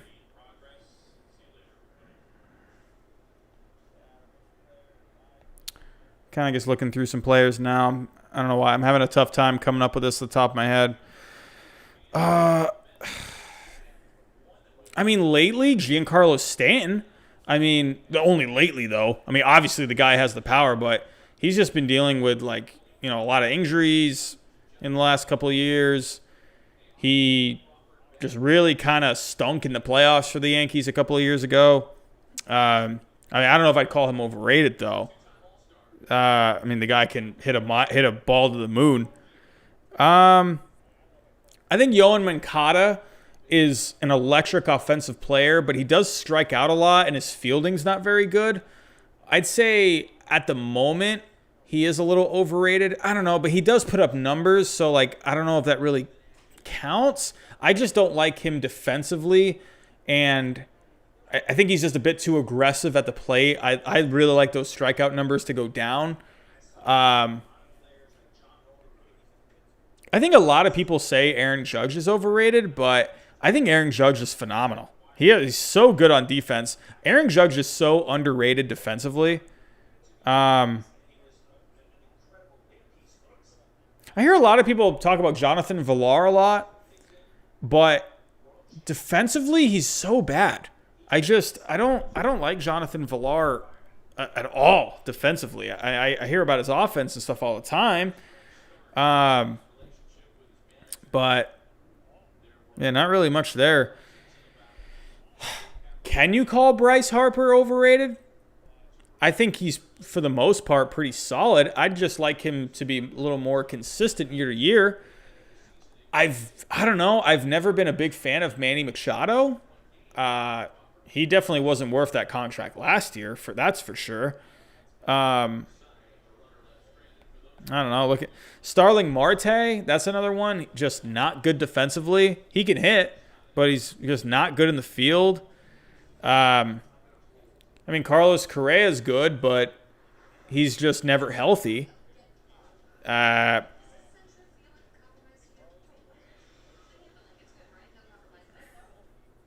to come up with another name. Fernando Tatis Jr. is very exciting offensively, but defensively, he still has a lot of work to do. If you see the common denominator here, it's defense. Like, I think for these players to really get the hype, I think they need to be more just well-rounded. So, yeah. Underrated player on the Blue Jays, Cavan Biggio. I mean, yeah, you hear about Vlad Jr. and Bo Bichette all the time. I love Cavan Biggio. He had a great on-base percentage last year. You didn't really hear much about Cavan Biggio other than the fact that he was, Craig Biggio's son. But Cavan Biggio had a really good on-base percentage last year. Very good. So, if I were to go to him, Cavan Biggio, where are you?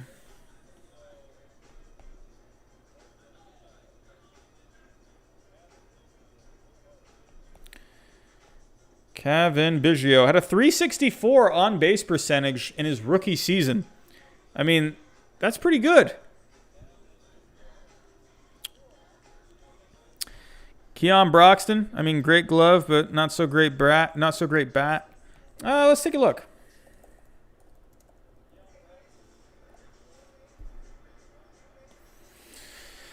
Oh, yeah, those stats aren't looking very pretty. Yep. Yeah. Not very good. 143 average in 2019. A 209 career average. I mean, good grief. 685 career on OPS. All right. I'm going to take these last two here.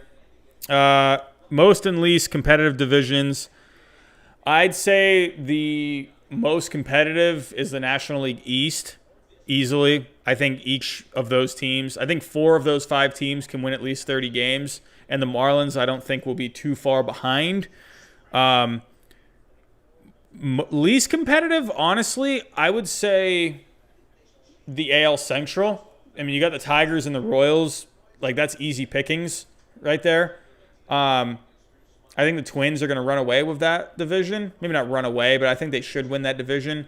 And I think really the only competition there is the Indians and White Sox. But do I think Buffalo was the right move for the Toronto Blue Jays to relocate? I mean, I think anywhere to play was a good move, But I think staying east, especially northeast, I think with the sickness that cannot be named, that I will not name in this stream because YouTube doesn't like when we say that.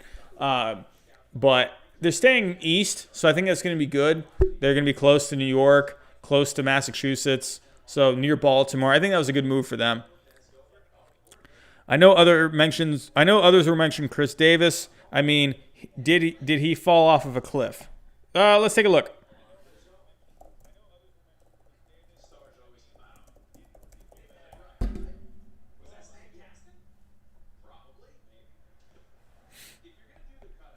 All right, so last year, 2019. I mean, yeah.